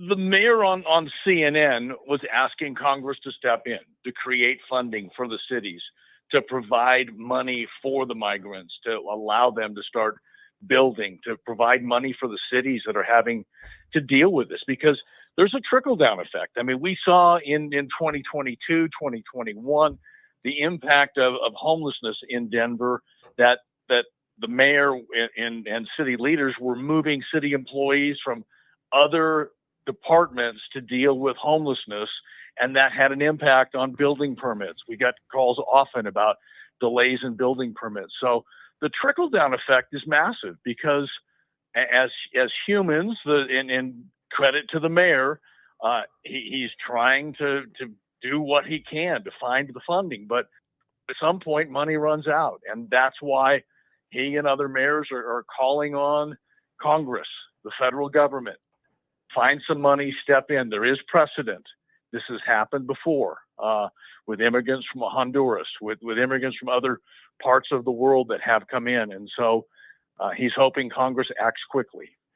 Tony Kovaleski, I know you got to run and go do some other stuff. I hope your phone keeps blowing up, and then you'll share with us the information that you get, because it sounds like, but for you, we wouldn't know anything about 20 more busloads of immigrants filing into Denver. Thanks for doing it. I appreciate your time, and we will continue. I know the city's looking to try to confirm, but the bottom line is we, as you heard, talked to a security officer who was hired specifically to deal with the issues on Saturday, and hopefully we will get some help from the federal government and there are solutions that are coming. Happy New Year, my friend. I appreciate your time, George. Happy New Year back at you. Talk to you soon. Hey, that's Tony Kovaleski, Super senior investigative reporter for Denver 7 Investigates. You can find his article here, his story, on the 7 News website. Easy to Google, easy to locate under that Denver 7 Investigates tab. There's another story on that same website about the mayor saying the migrant crisis could cost Denver $180 million in 2024. $180 million, which represents 10 to 15% of the entire general fund budget for the year. Think about that, folks. This, by the way, and I listened to the interview on Meet the Press. Maybe I thought it was yesterday because I was listening to the Meet the Press podcast and it really was Sunday. It's kind of irrelevant. But one thing he says on this podcast repeatedly is, I've asked Mayorkas and the Biden administration for relaxed rules in terms of who can work, getting the ability to work, because he's championing these migrants from the standpoint of saying they're just here to earn money. Even the story that Tony did, the security guard says, hey, most of these folks super polite. They're just here to earn money. That's, of course, why they're shaking folks down for parking in an open and free parking lot. But having said that, at no point do I ever hear Mayor Johnston say the Biden administration needs to figure out the southern border. Not a single time did I hear him say it needs to stop or we have too many. The too many comment from him is couched in terms of we've lost the ability to house them. We need to empower them to go out and earn money so they can house themselves. This crisis is going nowhere. But I just want you to think about that dollar amount. That's for one freaking year, $180 million, 10 to 15% of Denver's operating budget. Are you down with that? What is the answer? Here's where I think this is going. Let's say the feds don't intervene. And you know why they might not intervene? Guess what's an election year? 2024. Does the Biden administration and Mayorkas, are they going to want to dump money to help keep this problem going? They're super pissed off. Karine Jean-Pierre, KJP, perhaps the worst press secretary of my lifetime in the White House. And that says a lot. Just really not effective at all. She said it was shameful. I think her words were, it was shameful to send illegal immigrants to self-described sanctuary cities. See, the way the Biden administration would have it is their decisions way up in D.C. and up there in the Northeast, those decisions would only have ramifications for border states like the Arizonas and the New Mexicos and the Texases and all that other stuff, and California. That's it. They'd have to absorb the brunt of this thing, which they have for years. Well, turns out the governor, Greg Abbott of the state of Texas, has said, hey, let's all share in this pain right here. Let's distribute this throughout the country. And it's now creating problems. Do you know, does anybody have any idea so far? And we're guessing here. We're guessing because we don't have an exact number. How many migrants since December 2022, that's just a year, how many migrants Denver has absorbed? 34,000. 34,000 migrants have been dumped on the streets of Denver, a sanctuary city. And of course, we're a sanctuary state as well. That's the size of Englewood. The city of Englewood in migrants has been dumped off on the streets of Denver. Now, as you know from the other stories that we've told here, and we've had the conversations with Mayor Mike Kaufman from Aurora, that Denver's like, we don't have any more place to put these people. I'm in the middle of trying to solve a housing crisis right here in Denver. So he contracted with a hotel or a motel in Aurora, had all the other people that were there, didn't allow their leases to be renewed or their rental agreements so that they could house migrants, because Denver's policy decisions affect the rest of the metro area. When Denver decides not to lock up car thieves, it affects Adams County. It affects Arapahoe, Douglas, Jeffco. when they invite illegal or legal migrants into the city, it doesn't just stay in Denver. And this is where I'm going with this. You know, the next step is one of two things, could be both. One is they're going to get the federal government to show up with truckloads of cash for the city to deal with this crisis, which, by the way, the feds have created. There's no doubt the feds have created this crisis. Denver's already spent $36 million on helping those 34,000 migrants. I mean, you can do the math on that, right? That's more than $1,000 per migrant. I'm not sure why we can't just buy them a first-class ticket anywhere else in the U.S. to go somewhere else. But nonetheless, they're here. But you and I know when they run out of housing space in Denver, this legislative session that's about to kick off this week, you know that if it's necessary and if it's possible, these lefty legislators under the Gold Dome are going to change the law to require municipalities and counties surrounding Denver to take all of these migrants that Denver can't house anymore. I don't know the vehicle that they're going to use to do it, but you know that that's coming. And all the crime that flows from it too. And before people start wringing their hands and gnashing their teeth, are you saying all illegal immigrants are criminals? Yes, by definition they are. That's what makes them illegal immigrants. They're not undocumented. They're illegal. We don't call someone who drives without a driver's license legal but undocumented. We call them unlicensed. It's an illegal driver. Same thing here. The other migrants that come in by virtue of this incredibly lax asylum process, where Biden has just simply declared, if you're from Venezuela or you can claim you're from Venezuela, we're going to let you in. Do you know that this is even Mayor Johnston on Meet the Press said that some of these asylum claims, these folks that come in and say, oh, I'm from Venezuela, I'm seeking asylum, they're given the golden ticket to come into America. They're given court dates to adjudicate those asylum claims for, wait for it, 2029. 2029. What do you think's going to happen? You think they might make some babies here? You think they might start trying to dig into the community here, put themselves in a position where by 2029 people are like, oh my God, what an injustice to kick them out of the country, even though they don't have a valid asylum claim. This is where Trump's border policy made all the sense in the world. Oh, we'll adjudicate your asylum claim, but you're not coming in here until we do. You can stay south of the border until we figure out whether you should come in here. Why did that policy get abandoned? This is crazy stuff, folks. This is insane stuff taking place in Denver. But the reason it's important, the reason Tony's reporting about 19 to 20 busloads in one single day, one single evening between 8 p.m. and 1 a.m., are you kidding me? Under the cover of darkness? I want to know, did the city of Denver know about it? And if they knew about it, when? And who did they tell about it? This is crazy stuff. Did Sam's Club order the security guard? I should have asked Tony this before they got dropped off. If not, how did they know they were coming? I'd love to know the answer to this. 303-696-1971. We've got one line open. Joan, others on the phone. I promise I'll get to you. Got to do a quick library. I just don't want to have to cut you off before we get to a hard break here. Empower Home Team with Keller Williams. That's Gay Ribble's group right there. These folks are who you call when you need to get out of your current house and into the next one. Whatever your situation, it doesn't have to be a house too. It could be a condo. It could be a townhome. It could be some kind of a duplex. It doesn't matter. If you are looking to make a change in your current situation, to go bigger, smaller, or just more modern, it doesn't matter. There's one place to call, and that's the Empower Home Team of Keller Williams and Gay Ribble. You can go, sorry, did not catch that cough button. You can go to their website at Sell with Certainty Colorado, sellwithcertaintycolorado.com.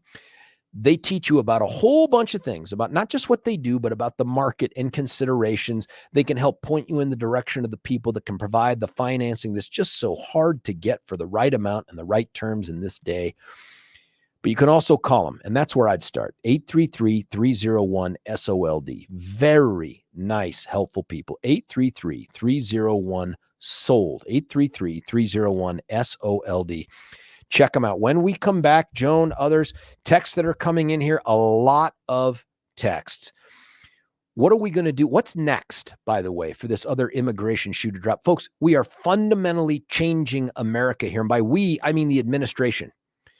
You combine the Biden administration's immigration policy, which is virtually non-existent, with a sanctuary city, sanctuary state thing. Wasn't it so easy to say before when we got them by 1s and 2s and 10s and 20s? All of a sudden, when we're getting them by 34,000 in a year, it's like, yikes. Where are they going, folks? They're staying here. This is going to fundamentally change the state. Is that for the better? 303-696-1971. It's George Brauchler on the George Show, 710 KNUS.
George Brauchler back with you here, 710 KNUS, talking about the migrant crisis created by Joe Biden's administration, including Mayorkas, and their the border is secure nonsense as they allow in jillions of, I mean, was it the other day you may have seen this? Like they had 200,000 contacts, ICE did, in like a day down there at the border. It was something incredible. And now here in Denver, in 1 year, 34,000 migrants have touched down here in Denver, an avowed sanctuary city. Alexa reminds us that somebody put up that "We Love Migrant" sign, "We Heart Migrant" sign on the city and county building a few years ago. This is a problem that has been created by the Democrats in the administration. It has been exacerbated and facilitated by the Democrats in charge of Denver and the Democrats under the Gold Dome. Do you know we're not even allowed now to confer with ICE about the criminals that are here that are also here illegally or with migrant status? We don't even get to know the breadth of the problem. But folks, we're reaching a level, and I know some of you have been singing this song for a lot longer than I've been talking about it here, but you know, I thought there might be some end to this. The only way this ends is when this administration ends. The only way this ends for Denver and Colorado is when we take an approach like Florida and Texas have taken, and that won't happen with the current people in control of our government. These people don't like Colorado the way it is. They see a different Colorado. Joe Biden doesn't like the America as it is or as it was. He sees a different America, and they're changing it. Immigrant by immigrant, legal or otherwise. 34,000, that's the city of Englewood. City of Englewood's been dumped in Denver over the last year. 303-696-1971. Joan, you're on 710. Joan, what do you think? Well, I think it's very interesting who they are targeting as far as cities go. And we're looking at New York, we're looking at Chicago, and now we're looking at Denver. And they're all in cities that are ruled by state legislators that are all Democrats. They're not sending them to Arizona. Why are they not sending them to Arizona? I don't know. And you know, Texas has a law that's going to be challenged here by the Department of Justice now that has said that their law enforcement can hook up illegals and deport them themselves. Now, that smacks a lot of what Arizona tried to do under Governor, can't remember her name, a few years ago, and the Supreme Court came back and said, no, immigration is the exclusive purview of the federal government. And if the federal government chooses to do nothing about it, suck it. You're stuck. I mean, that's what I think is going to happen with the Texas one. I hope I'm wrong. But you're right. They're not going to those states in the way that they're coming here. And frankly, as much as I'm disappointed in what's happening to Denver and the state, how can you blame Greg Abbott? What are you supposed to do? Just be like, well, fundamentally change Texas through your lackadaisical approach to immigration. That's okay. We're fine with that. Absolutely not. I'd be sending them out too. Well, I can tell you this. There's been some pushback on 12/27, Wednesday, previous. We had this good neighbor agreement that Denver was trying to create with Wheat Ridge to come in and house 400 illegal immigrants in a hotel at Kipling and I-70. And there was a huge meeting, and the people said, we're not liking this. And all of a sudden they're backpedaling. Oh, there's no agreement. No, this is not going to happen. And it ended up on Fox News on Friday, which is kind of ironic that Friday Fox News is talking about this kind of thing. And they're shipping them into our state. Well, what's the answer, Joan? What's the answer? I mean, I think you and I would say we have to change who represents us, but Colorado feels more and more lost to me. I mean, whether it's the way we... No, I honestly think that we are sitting on a real powder keg of anger, and people are standing up. People are going to... There's a meeting on 1/8 in Wheat Ridge. There's also one in Lakewood. They have public comment. You can come. You can sign up for 3 minutes. And you don't even have to live in the city to do it. It's a public comment situation. And they're trying to change how you do public comment because they don't want to hear from us.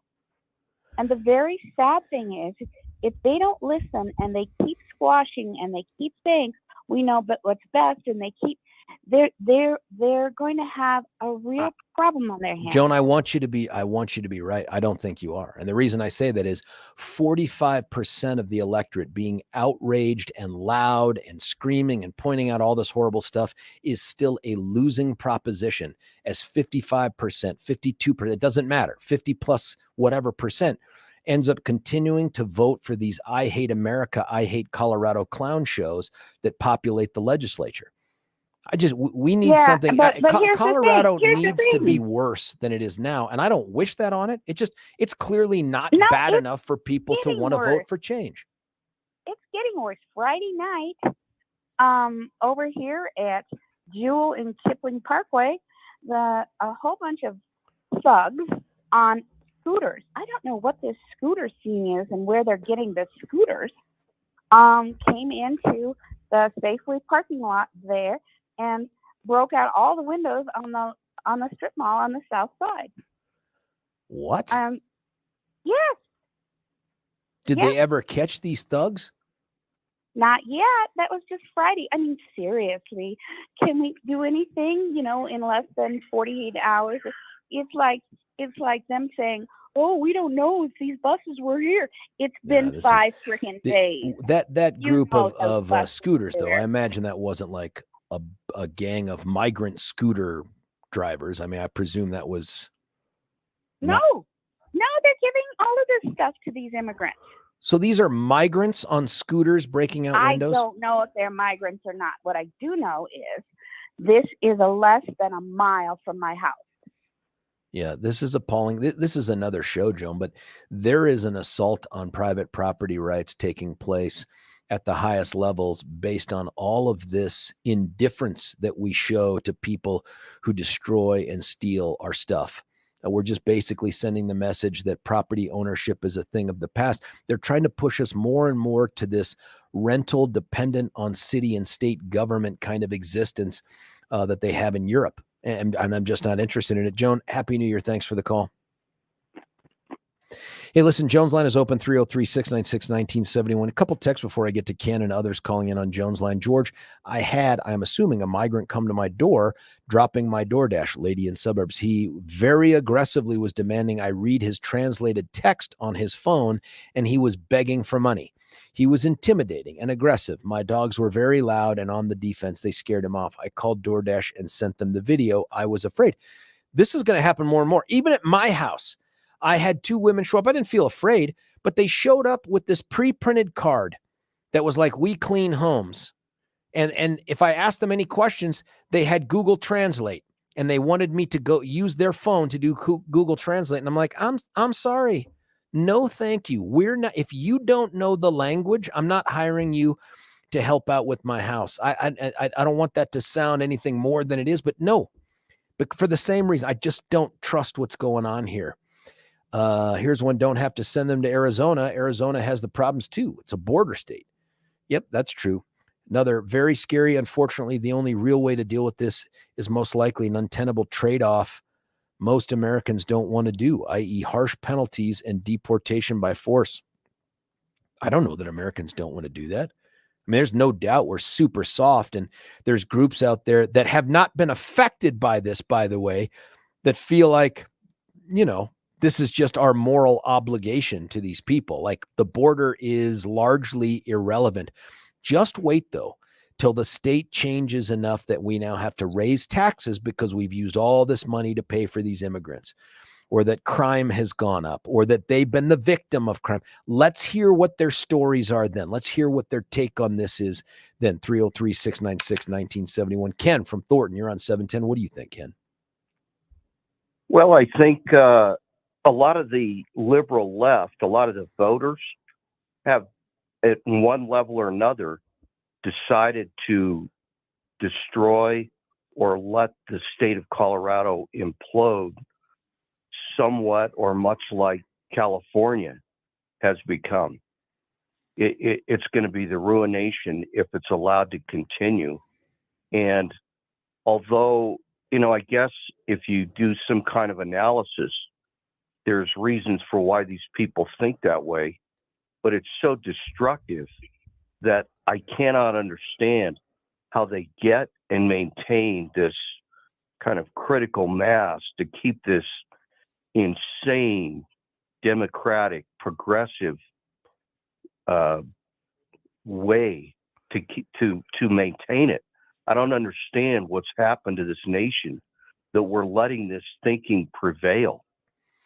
Do you? I do. I do. I think it has been a couple generations now of an educational system that has eroded our sense that we are a unique, or I see Mayor Mike Johnson right now on Fox News, that we are a unique and special country, and that being an American is special. Like, we have degraded and eroded that to the point where it's like, well, it's no big deal. And if people's motives are pure, what they do doesn't matter. And by pure, I mean, if the left blesses off on them. So if people are coming across the border here and they just want to work and they just want a better life for their family, well, by God, then our laws are irrelevant. We should change our laws so that we can take people on board who want to make this country better. And it's like, listen, I think our immigration system sucks. It's broken. It needs to be overhauled. But this is not the way to do it.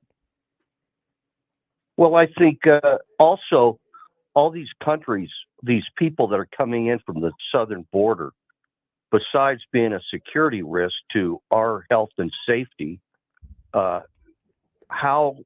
when did we decide that it was our job to help out this way all these other people that are coming in?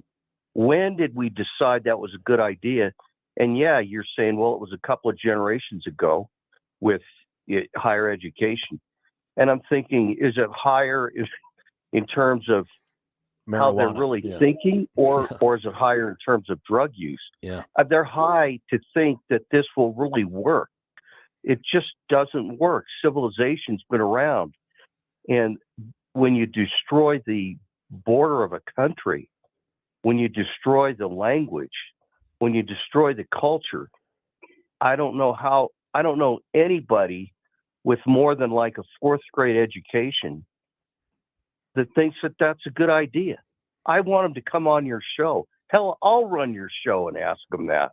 Now, I'd be interested to hear why it has become our moral obligation. To some extent, Mayor Johnston is a victim of the Biden administration's decisions. He doesn't invite them here, but he also, like every other mayoral candidate, including ones we had on here on the radio, said, I'm not going to change Denver's sanctuary city status.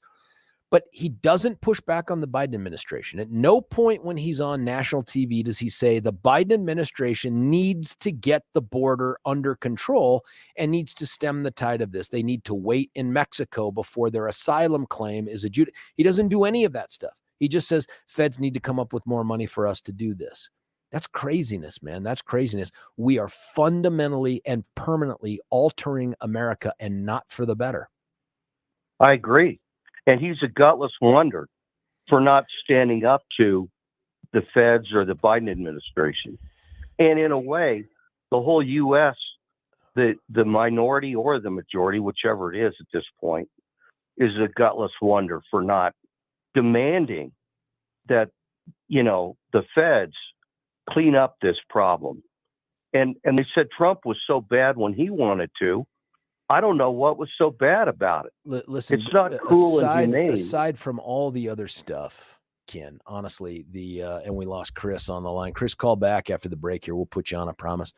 Aside from that, at least the immigration stuff made sense and had a positive impact on trying to stem the flow, although it didn't end it. And no, he didn't build the wall, and no, Mexico didn't pay for it. Those are legitimate topics.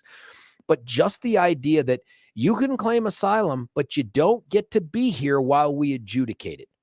That in and of itself, especially if you had a court date of 4 years from now, and it was like, you're going to have to hang out in Mexico for 4 years until we figure this out, people would stop coming to the border claiming asylum. That's just how we go. We're encouraging it, allowing it. We're begging them to show up here and do this. These stories of these massive caravans racing north towards the border, you want to see stuff go crazy.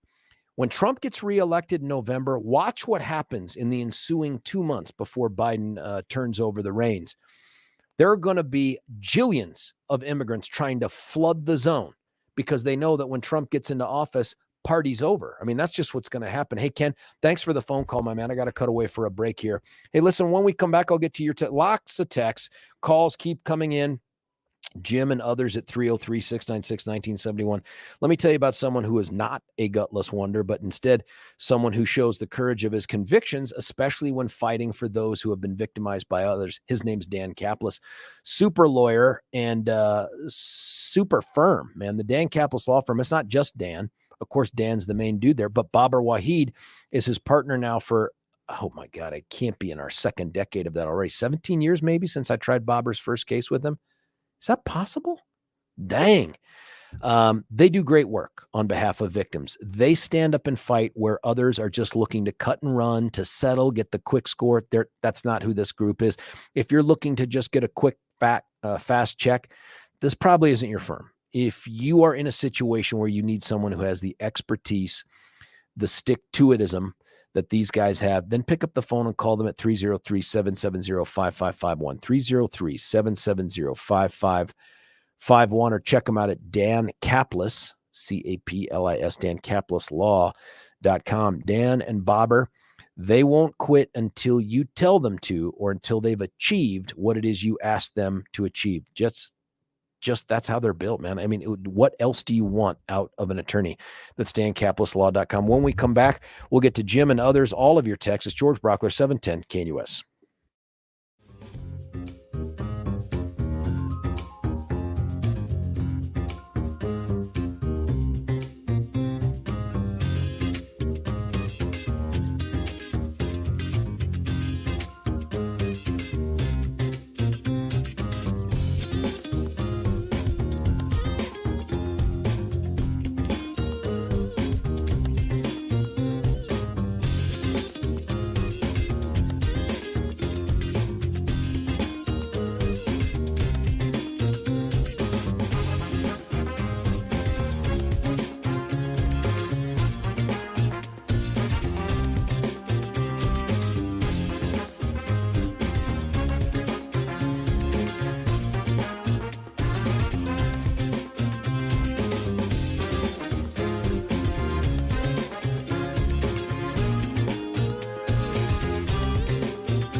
George Brauchler right back with you here, 710 KNUS. Going to get to the phone lines right now. Jim, you're on 710. What do you think?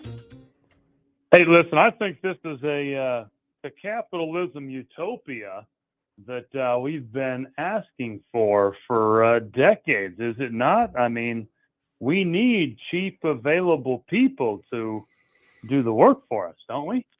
No, not this way, man. I don't want to see us they do just this the wrong at all. color?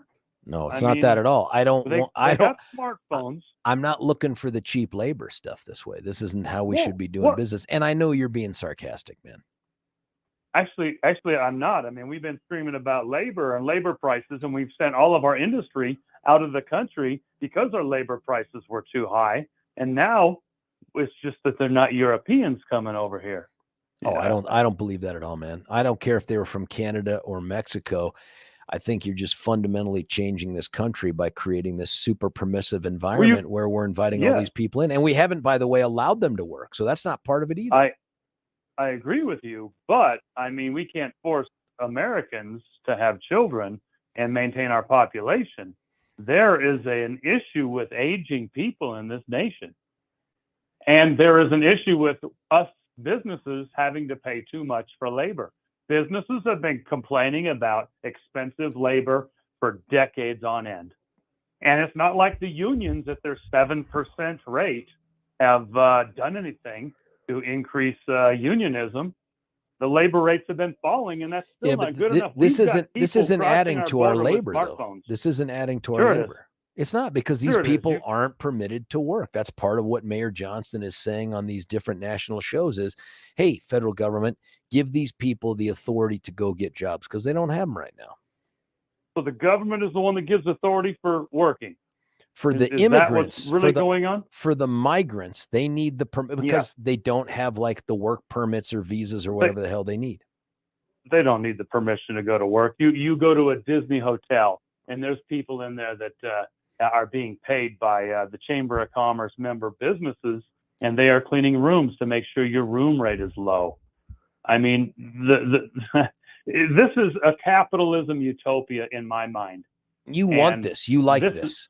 Oh, no. I disagree. I think Donald Trump's the only one that can even slow it down a little bit. But the Chamber of Commerce will steamroll right over Donald Trump and get their way in the end. I don't see any way around it other than we should have had more white babies 25 years ago. I don't, for me, it's not a color thing. And Jim, thank you for the call, but I'm running out of time and the music's playing right now.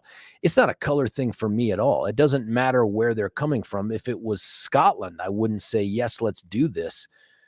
Frankly, I'm not sure that workers out there want lower labor wages at all. And I'm also not convinced the Chamber of Commerce is going to unseat Donald Trump. I think this dude is headed towards the White House. Hey, when we come back, Vince Bzdek from the Gazette, great piece on Lincoln and his Lyceum speech. Does it have a message for us? George Brauchler, 710 KNUS.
George Brauchler back with you here. Final hour of the Hump Day Show on the George Show 710 KNUS.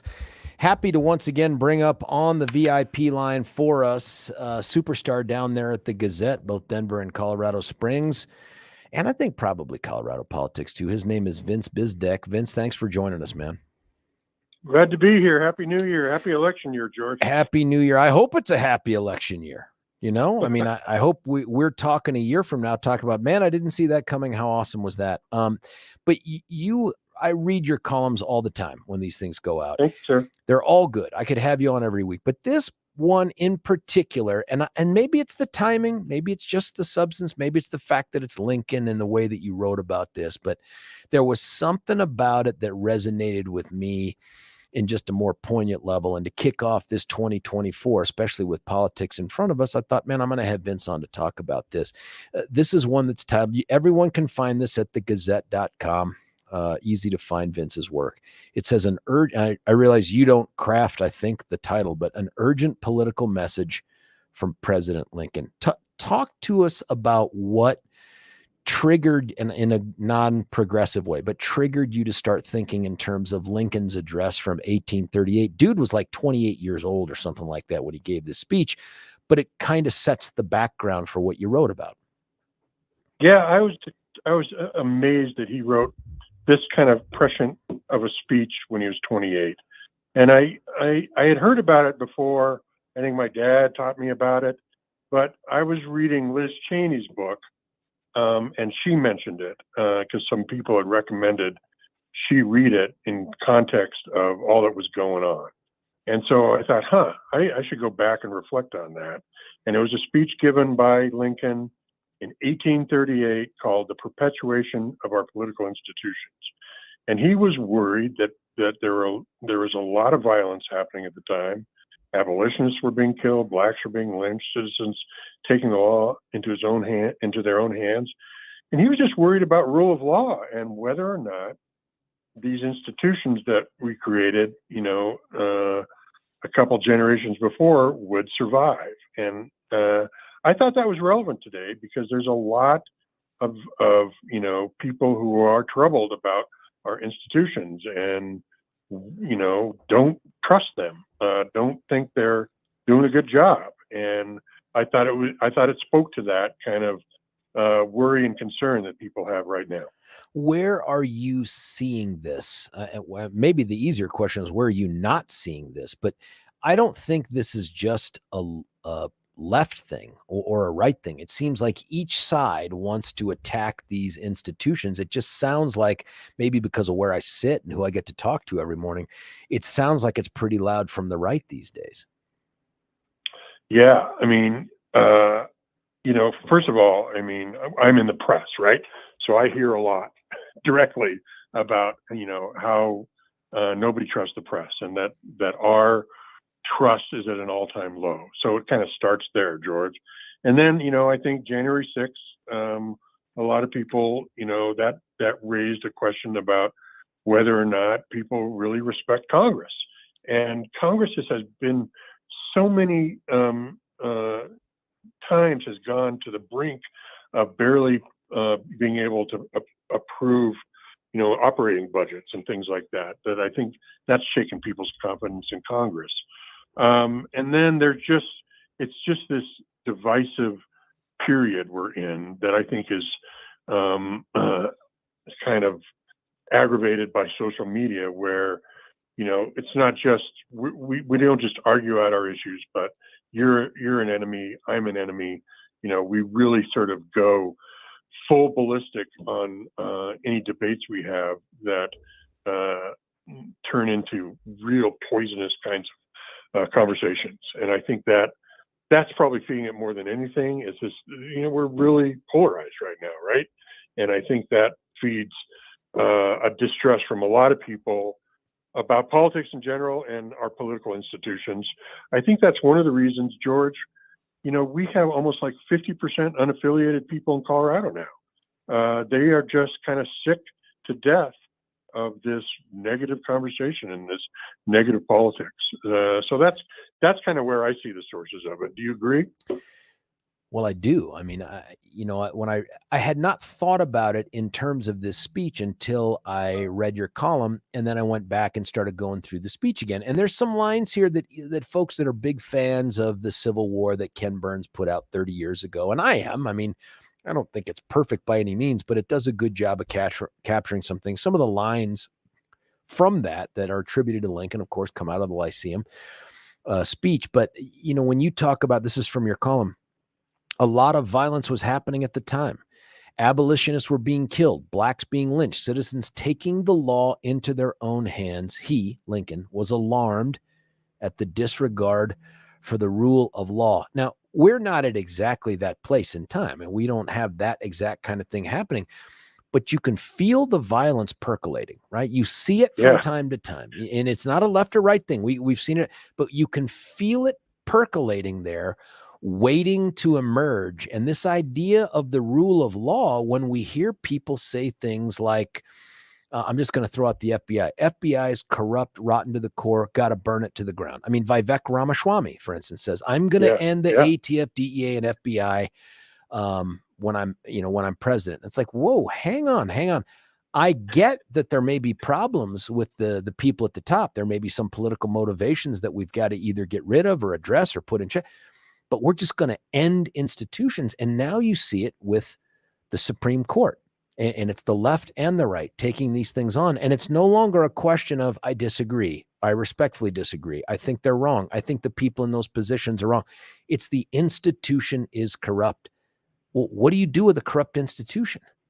I mean, you got to end it. Yeah, I mean, right. There's a lot of like burn it to the ground. I mean, George, look at what happened yesterday with the guy attacking the Supreme Court here in Colorado, 2 weeks after they ruled to, kick Trump off the ballot. I just worry that the reactions are so extreme that there is this undercurrent of violence that really, really worries me. And I think the same thing was worrying Lincoln back then. I think you're right. It was to a higher degree back then, but it sort of amazed me how many sort of the same sorts of signs he was seeing that we're seeing right now. He wrote it 23 years before he was elected and before South Carolina secedes and all that stuff.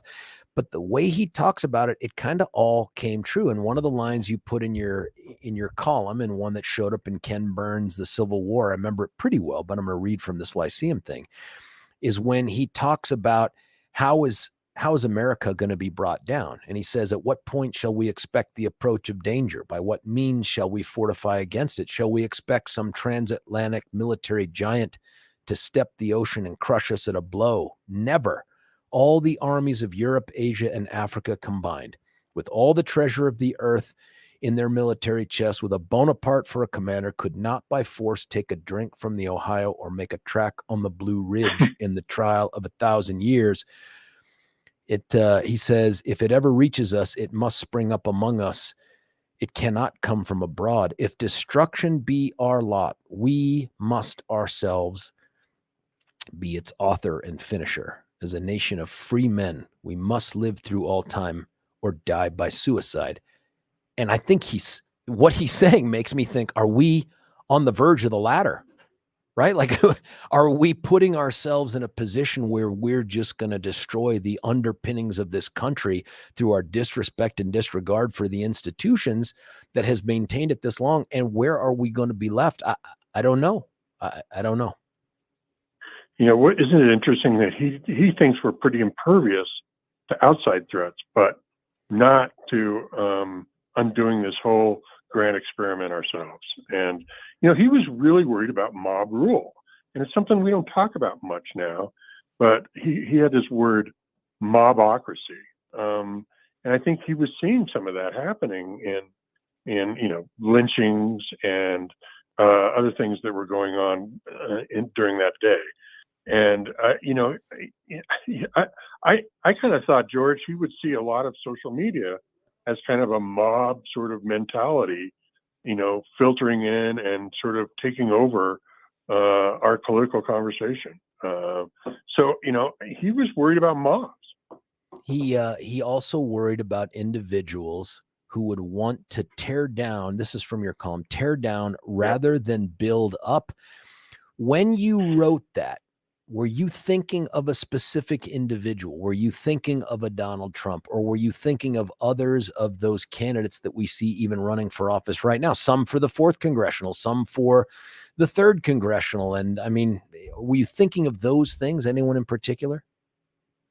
Well, I was thinking of Trump and other threats like that in other other countries. We've seen it in other countries that had democracies, and even like in India, you see some of this tendency.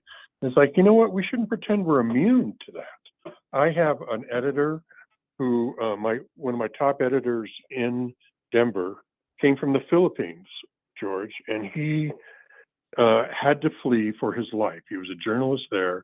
There were death threats, but the government became, pivoted from a democracy to more of a dictatorship. And he literally had to flee to the United States because of death threats. And he and I talk about all the time how fragile democracies are. So I think his story I had in mind, but I do think there's an element with Trump here, because a lot of people, and you've seen this probably, George, lately, have been writing about, would a second Trump administration threaten our democratic institutions? Would he stress test our Constitution? I don't know what you think about that, George. I haven't really, dove deep into those kinds of concerns, but I see a lot of people writing about them now.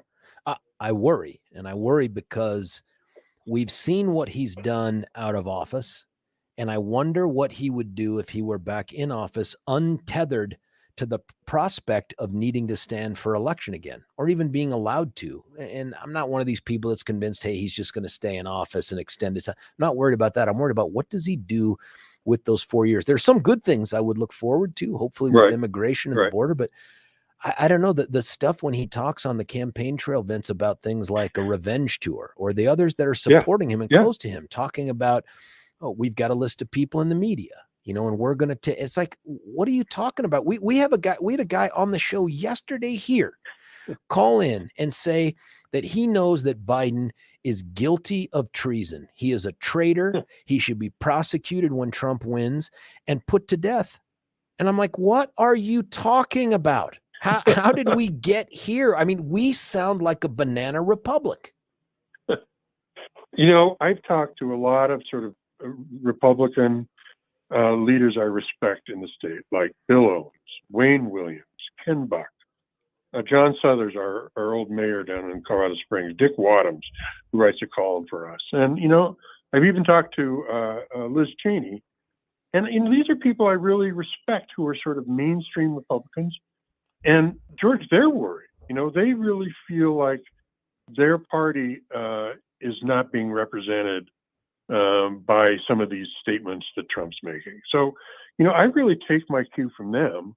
And George, I hope they speak up. I hope they say, we should be alarmed about some of these, the directions this thing could go. And we don't really know how it could go. So I think there's a lot of big question marks looming out there for this election year. And I'm concerned. It sounds like you're concerned too. I am concerned. I mean, I see some of the candidates running for office, and there's a dude running for the 4th out of Weld County. Yeah. Who's called for really harsh outcomes for individuals with whom he disagrees politically. We're no longer in a place where it's sufficient to say, I think you're wrong, and I'm going to prove you're wrong and unconstitutional in court. And if that fails, I'm going to get elected, and then I'm going to change things. We're past that. We're way past that. Yeah. Now it's got to be violence-based responses to everything. If you disagree with me, it's not just because we have a difference of opinion and you're wrong. You're a bad human being, and maybe you're evil, and maybe you're a traitor, and maybe we need to do something about you. I'm like, how did we get here? As bad as things were in the past, I never remember conversations like this. And I don't know if it's because of social media. I don't know if it's because of the big man, DJT. I just don't know what it is. But we're at a place right now where political discourse is just toxic. We had an event a few weeks ago with some of the legislative leaders, House Speaker Julie McCluskey, House Minority Leader Mike Lynch, Senate President Steve Fenberg, Senate Minority Leader Paul Lundeen. And they think that the climate in the legislature, in our state legislature, is toxic, and that they, as in their party leaders, have to do something about it. Now, I don't know if they can or what they'll do, but they're worried about it, and they're the leaders of our state, legislature. Well, You've probably seen the people who've quit lately people are because they're quitting right just and sick left. of the destructive discourse. They're sick of it. So there are real problems here, and I think that disinformation that gets spread on social media sometimes feeds into people's, the solidity of their beliefs, where they don't talk to anybody else. They just, this is the way reality is, and I can't see your point of view. It's interesting to me too that it's so many Republicans in the House. They're in the majority. They're popping smoke and not returning. I mean, my goodness, we're one Doug Lamborn away from having a complete change of every representative in the 3 seats that the Republicans still hold in Colorado. I mean, it's crazy how much turnover there is, and rarely is it for something good. And I mean, I can see someone leaving the House to go run for the Senate or run for governor. That's not what we're seeing. We're seeing people say, that's it, I'm all done here. Well, I hate to see people like Ken Buck leave or Romney leave. Colorado needs an opposition party. We're better when there's a competition of ideas and a marketplace of ideas. It gets when there's sort of one universal way of doing things, then people usually go overboard, right? And so I hate to see any of these good people leave, and I hate to see fewer Republicans in Colorado, because we need that opposition voice, right? I mean, that's one thing, George, that's one reason we're doing what we're doing. We think there should be a range of voices, and that's one reason we started up the Denver Gazette. We're talking with Vince Bzdek from the Gazette, both Denver and Colorado Springs. Man, then the big $8 billion question here, is this salvageable, changeable? And if so, how? How do we turn the corner? So, I mentioned in my column, I've seen some efforts going on. Like I mentioned to you, The legislature. the legislative leaders. I was up in Colorado State University for a meeting of the Utah governor and the Colorado governor. Our governor's a Democrat, Utah governor's a staunch Republican. They've launched together a Disagree Better campaign to improve our civic conversation. Whether or not that will work or it's kind of naive, I don't know, but they recognize the things we're talking about a little bit, George. Colorado State University has declared the coming year for its students a year of democracy, and they're insisting their students be encouraged to renew their familiarity with our founding ideals. I've seen some other efforts, like a national civics engagement group called A Starting Point, and they're creating a 50-state educational effort in partnership with the National Conference of State Legislatures, which is based here in Colorado. Those kinds of civic kind of efforts, I think, are a good thing. First Lady Jill Biden, former First Lady Laura Bush, teamed up with Nickelodeon and an organization started by the late Supreme Court Justice Sandra Day O'Connor called iCivics to create these kind of new Schoolhouse Rock-like videos to teach children civics. So a lot of people see the need for better familiarity with, our founding ideals and civics. And I think we got away from civic education for some reason. I'm not sure why. Do you know why, George? Why that happened? I wish I knew. I know we had it when I was in school, although it wasn't a huge thing, but it feels like nobody understands the role that government plays anymore. And it makes it easier then for government to be viewed as the answer to all of the problems it creates, as opposed to, really pushing back on the idea that maybe we ought to be more self-sufficient and that there are roles to play. Somehow it's run amok. And I don't know. I don't think people understand. All they know is if something bad happens, it's either all the government's fault or the government can fix this. Neither one of those things is generally right all the time. That's a good point. And it sort of, excuses our own responsibility. And this is supposed to be government of, by, and for people. And so, I think we need better participation from those people. And we got to figure out ways to make that happen because, Government isn't doing it right now, right? It can't be the answer to everything, and you can't blame it for everything either. I agree with you that both of those are kind of poor responses. You have a best guess on how anything's going to turn out this coming November? I realize there's a million years between now and then, but any thoughts on it? It's interesting. I just taught a class in political journalism, and I asked my 18, 19, 20-year-old kids, and they all thought for sure Trump would win the nomination, which surprised me. And it would be Trump versus Biden again. I'm kind of interested and watchful of this Nikki Haley campaign because, you know, anything can happen in Iowa and New Hampshire, and that's the way it's set up. So I'm kind of a little bit, you know, curious and hopeful that she can bring a contest to this. And I think, you know, a contest is good, that there should be some back and forth, and that, you know, you want some retail campaigning to see what these people are like and what they can do for us. I went to Iowa last election and got to see some of the on the ground campaigning, and God, that's a thrill, George, you know, because it's like the real thing where everyday people, you know, Joe Sixpack and Jolene Sixpack are asking presidential candidates what the hell they're going to do for them. And so I still think anything can happen in Iowa, New Hampshire, and North Carolina. So I'm still eager to see that process unfold. And I'm still a little bit idealistic about it, George, I got to admit. Keep that idealism going. Vince Bzdek from the Gazette. Hey, thanks for giving us so much of your time, Vince. Thanks for the conversation. Great conversation, George. Appreciate it. Yeah, you too, sir. And Vince's column can be found at gazette.com. You can just Google it, an urgent political message from President Lincoln. And then honestly, after that, go Google that Abraham Lincoln Lyceum speech.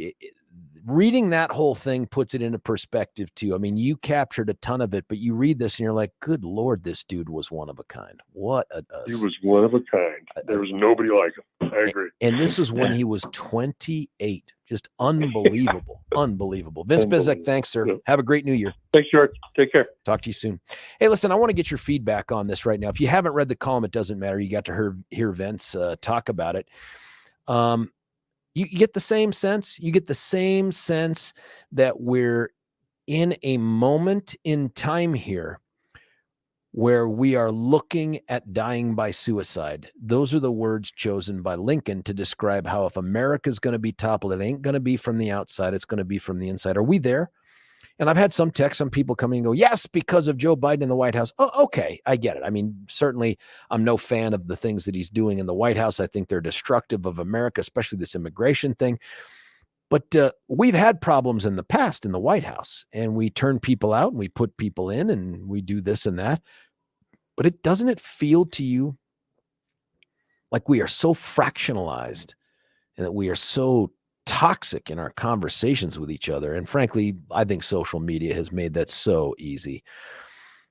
Please, Elon Musk, I know you're not listening. Pretty please keep anonymous people from being on Twitter. Make people verify their identities. I think it would make that platform more magical for discourse than it is right now. It's the anonymous hacks that continue to use the most toxic language. Nonetheless, I think that happens everywhere on social media here. Do you agree? You agree with Lincoln? Do you agree with Vince about what you're seeing here? 303-696-1971. Before I cut away for a break, I want to tell you one good thing you need to do. I need to do this, frankly, because this heel thing is not going away as soon as it should. I'm finally back home. I'm able to get my hands on the Ultra Cur product that I have. They were nice enough to give me a bunch of samples. Billy and I used it for, I don't know, like a month or something like that. And it definitely had a positive impact on reducing inflammation. It's an antioxidant. It's an all-round health improver. And the reason it can do that is because it's a curcumin based. And Google curcumin, by the way. This thing is like some kind of miracle thingy. But I mean, it's natural. It's an all-natural supplement. It's patented. The medical professionals that they have available to talk to you about this thing are, go to the website. GetUltraNow.com. GetUltraNow.com. Check out the testimonials. Check out the studies that they have. Check out how many people feel relief within 48 hours, half of those within 2 hours, and then go get your 3-day free supply at the Vitamin Cottage. There's Vitamin Cottages. I'm sorry. Good Lord. Natural grocers. I don't have any idea why I said Vitamin Cottage. Go to your natural grocers. They're everywhere. They're near my house too. Go in there, go to the vitamin manager. And you have to, because they don't leave it out for just anybody to grab up all the 3-day free samples. Go up there, ask for it, get one for you, get a 3-day sample for a loved one, and then give it a shot and see how good you feel, how quickly, and then go back and get the rest. Check them out at getultranow.com or ask your vitamin manager at the Natural Grocers. Hey, when we come back, it's you, me, this topic, George Brauchler, 710 KNUS.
George Brauchler back with you here, 710 KNUS, fellas. We're now into it, man. It is the first full week of January of 2024. If this is the year you thought you'd reclaim some of that youthful exuberance, that confidence that came from a full head of hair, now's your chance to capitalize on it. Call up our friend Dr. Tanya Pauls with Advanced Hair Restoration at 720-459-HAIR, 720-459-HAIR. Listen, I don't know what to tell you. Some folks are super lucky. I have been, knock on wood, super lucky. And I've had a full head of hair. It usually follows your mother's line, as you know. And my dad, on the other hand, my brother, not as lucky. Geronimo, who will be in tomorrow, not as lucky. And he, like my brother, gave up the fight on the hair scalp war a long time ago and just shaved his head. You can do that, but you don't have to give up. You can give yourself the opportunity to get that full head of hair back. And I now know that James is intently listening. Like, no, tell me more. Tell me more. $250 off, 250 free hair grafts. All you have to do is call 720-459-HAIR. If you qualify, you get it. Guaranteed, state-of-the-art stuff. These top shelf folks that are doing this thing, it's the best thing going in Denver in this area. Try them at advancedhair.com. It's advancedhair.com. Let's get to the phone lines right now. Frank, you're on 710 KNUS. Frank, what do you think? Hey, George, thanks again for all you do. I want to give you a visual to start out. Do you remember the movie Men in Black? Oh, yeah. Great movie. I can't remember whether it's the first or the end of the movie, or maybe it's both, where they had this shot from space and this space alien guy with funny fingers was playing marbles, and he does this thing and puts it in the thing around the cat's neck, and then at the end they're playing again. They zoom back out to space. That guy with the funny fingers, I think, is a Democratic operative out there. That's actually, he sent down this thing called the blueprint. Oh, yeah. Of how to mess with different states and the countries in the world. And right now we're experiencing it in both Colorado and the U.S. to some degree. But those are Democratic operative lawyers that are messing with our laws. And we're just kind of the little people down here that are having to live under this. Unfortunately, there's a 2 to 4 year time lag before we can straighten out a mistake done at an election. And you can see how much damage is done in the 3 years versus 2 years, as John, what's her name, says. But I mean, the other thing is, I think that all your callers, I like to visualize people on this political spectrum from 0 to 100. Yeah. And in the middle is 50, if you're true. I mean, who can be true? Who can actually be unbiased? But maybe everybody should declare where they are when they come on. 55 would be a mild right. 75 would be a harder right. But anyway, I just think that Americans are used to hammering things out. At least they have been in the past. And their legislators would get together with their choice of alcohol or mind-altering substances and come to some conclusion. But when you get a predominance of, say, a presidency and a Senate that can do things, and the legislature representatives only have the power of the purse, and they're not very effective at it or organized either, then you still get things like are happening at our southern border. And the reason you see people so vociferous and upset and angry, like Joan talking about these things happening in the parking lot, is that as these things come inland and affect more people, people will get upset. It's just like things are out of their control, and they're upsetting their normal life. So in that sense, the legislature is doing legislative malpractice. They're not doing what they should be to hammer out differences in a palpable way or a palatable way for everybody that works. And maybe there is no way, but that's the way I see it. I think also maybe a thing for a new feature from you guys after you and Billy do your early first hour morning thing would be to have a three-way debate. You know, if you could put a Repub and a right winger and a left winger on the line, and you kind of try to be the moderator and go point counterpoint. As one person makes a point, then the other person makes the opposite point. I don't know if that'd be effective or not. It just disintegrate into some bad.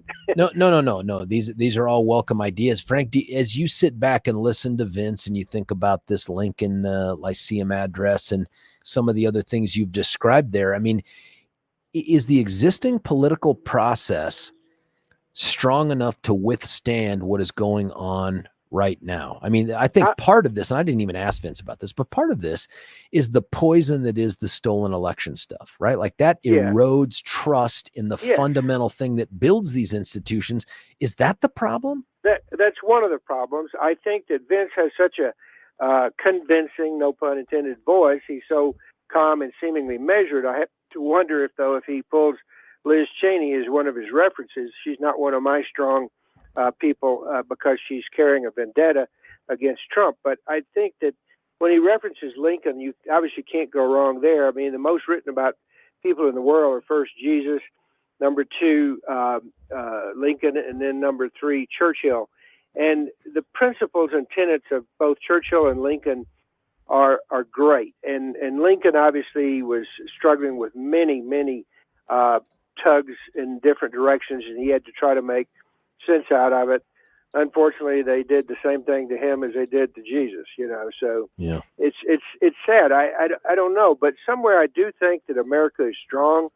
I do think that if we keep our center and play our position, as my old coach used to say, and not give in to fake end runs, the American public will, as Winston Churchill said, in the end, make the right decision. So I do have faith in that. I like your sense of fairness. But again, we're hamstrung with this 2 to 4 year delay in what gets done and how much damage can be done by a certain political party in those 2 or 4 years. Well, I think that's true. And I think that the damage is becoming more extreme as we swing one way or to the other. And it's just encouraging the other side out of power to think in terms of this sort of toxic, we got to burn it to the ground. And by the way, it's not just the people that say, hey, the FBI is rotten to the core. You've heard now that the left has lost control of SCOTUS, of the Supreme Court. Now it's like, well, we need to term limit the Supreme Court justices. We need to add 5 more. We need to change the way in which they're governed by ethics rules. And we need to do all these things to change the institution, not because the institution itself is flawed, but because they disagree with the product of the institution. That's the problem that we're seeing everywhere. I don't think the FBI is right to the core. I think there's a lot of mainline guys that do a great job out there trying to stomp out bad crime and stuff. But as you saw with Comey, how errant it can become with a guy with a certain political leanings. And when those type of decisions come from a high level, it does sway or influence some of the underlings. And it's tough because their jobs, their pensions are on the line. So they know that these things influence the people downstream from them. But we've got a great system. I think we just got to try to keep it working, functioning, use a modicum of common sense. And put the right people there, right? Like that's the problem, is that these institutions are only as good as the people and the values of those people that occupy them. Frank, as always, man, thank you for the call. Got to cut away for a break, man. Thank you, sir. Hey, Jay, I promise we're going to get to you, but if I take you now, I got to cut you short. I don't want to do that. I always want to talk to Jay. So Jay, stick around here.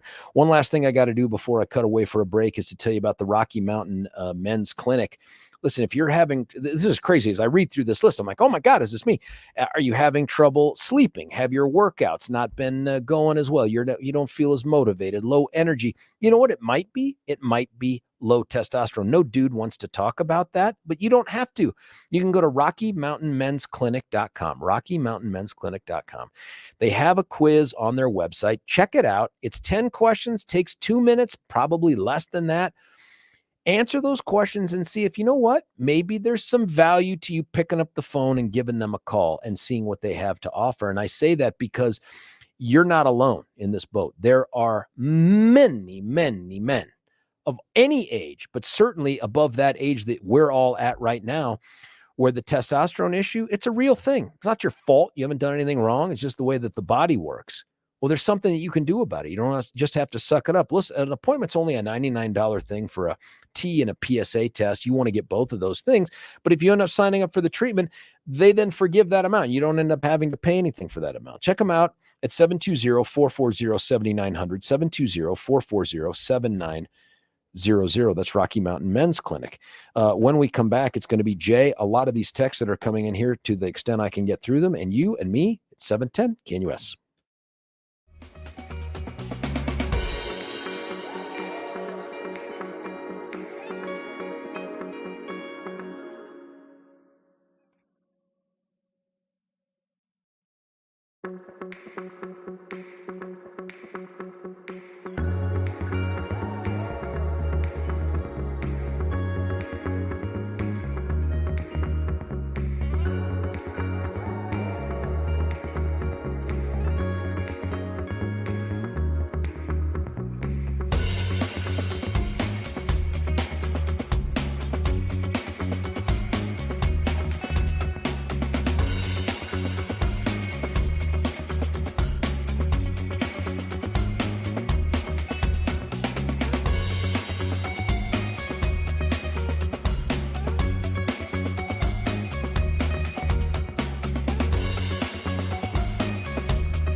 George Brauchler back with you here. Final five-ish or so minutes of the show before I get to Jay and some of these texts here. I've got to have a conversation with you about prettifying the interior of your home by upgrading the countertops in your bathroom, your kitchen.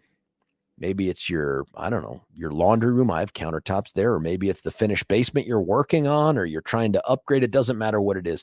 You think countertops, you think Mitch Floria with the Art of Granite. Nobody does it better. Nobody is more focused, not only on the craftsmanship part, but on the customer service part. Ask anybody. You can find him on the website at theartofgranite.com that has used him before. I get texts from people that use him all the time.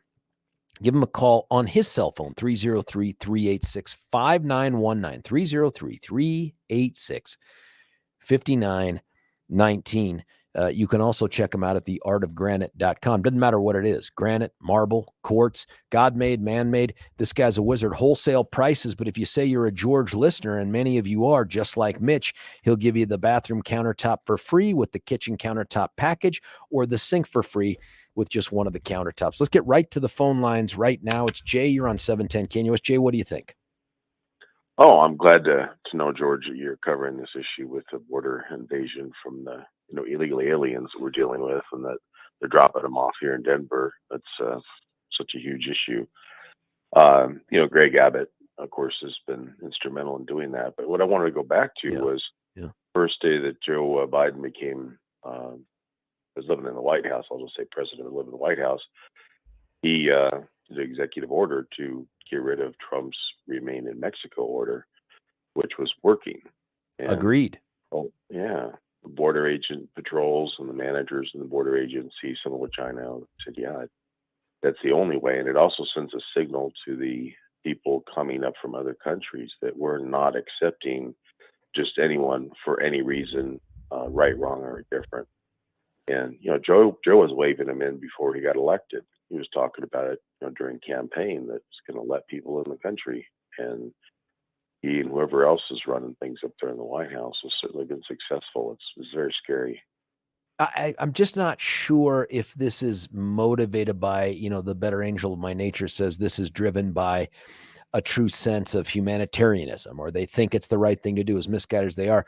But the pragmatist in me tells me they want to flood America with people they can later go to convert into voters through the citizenship process, and then win the day for the future. I mean, that's what I think their goal is. They don't like America as it is. There's no question about that. If they enjoyed the real American way, then why is it that everything that they've done for the last 3 years is countermanding the American way? Give me one thing that they've done, or any of your callers that can think of one thing that they've done to better this country. I just can't think of one. Jay, as always, man, thanks for hanging on, and thanks for the great phone call. Let me get to a few texts before I got to punch out. Hi, George. Understand and agree with a lot of what Vince said, but need to take issue with one thing in support of his point. He mentioned the guy who broke into the Colorado Supreme Court building recently. Problem is, even the liberal media, not to mention Vince's own paper, went to great lengths to say this was not politically related. I think the dude was mentally ill. Eric Mounting, wow, George, Vince, another rhino. But I mean, again, Eric, define rhino without using the word Trump. Define rhino. Can't do it. This is the first intelligent conversation ever from George. Thank you for that. Hey, listen, political factionalism is more common in history than democratic rule. I love the text. Listen, we're going to be back tomorrow. We're going to keep this thing going. You know, the crazy stuff is going to happen, and we're going to be here to chat about it. Stick around for us. It's George Brauchler on The George Show, 710 KNUS.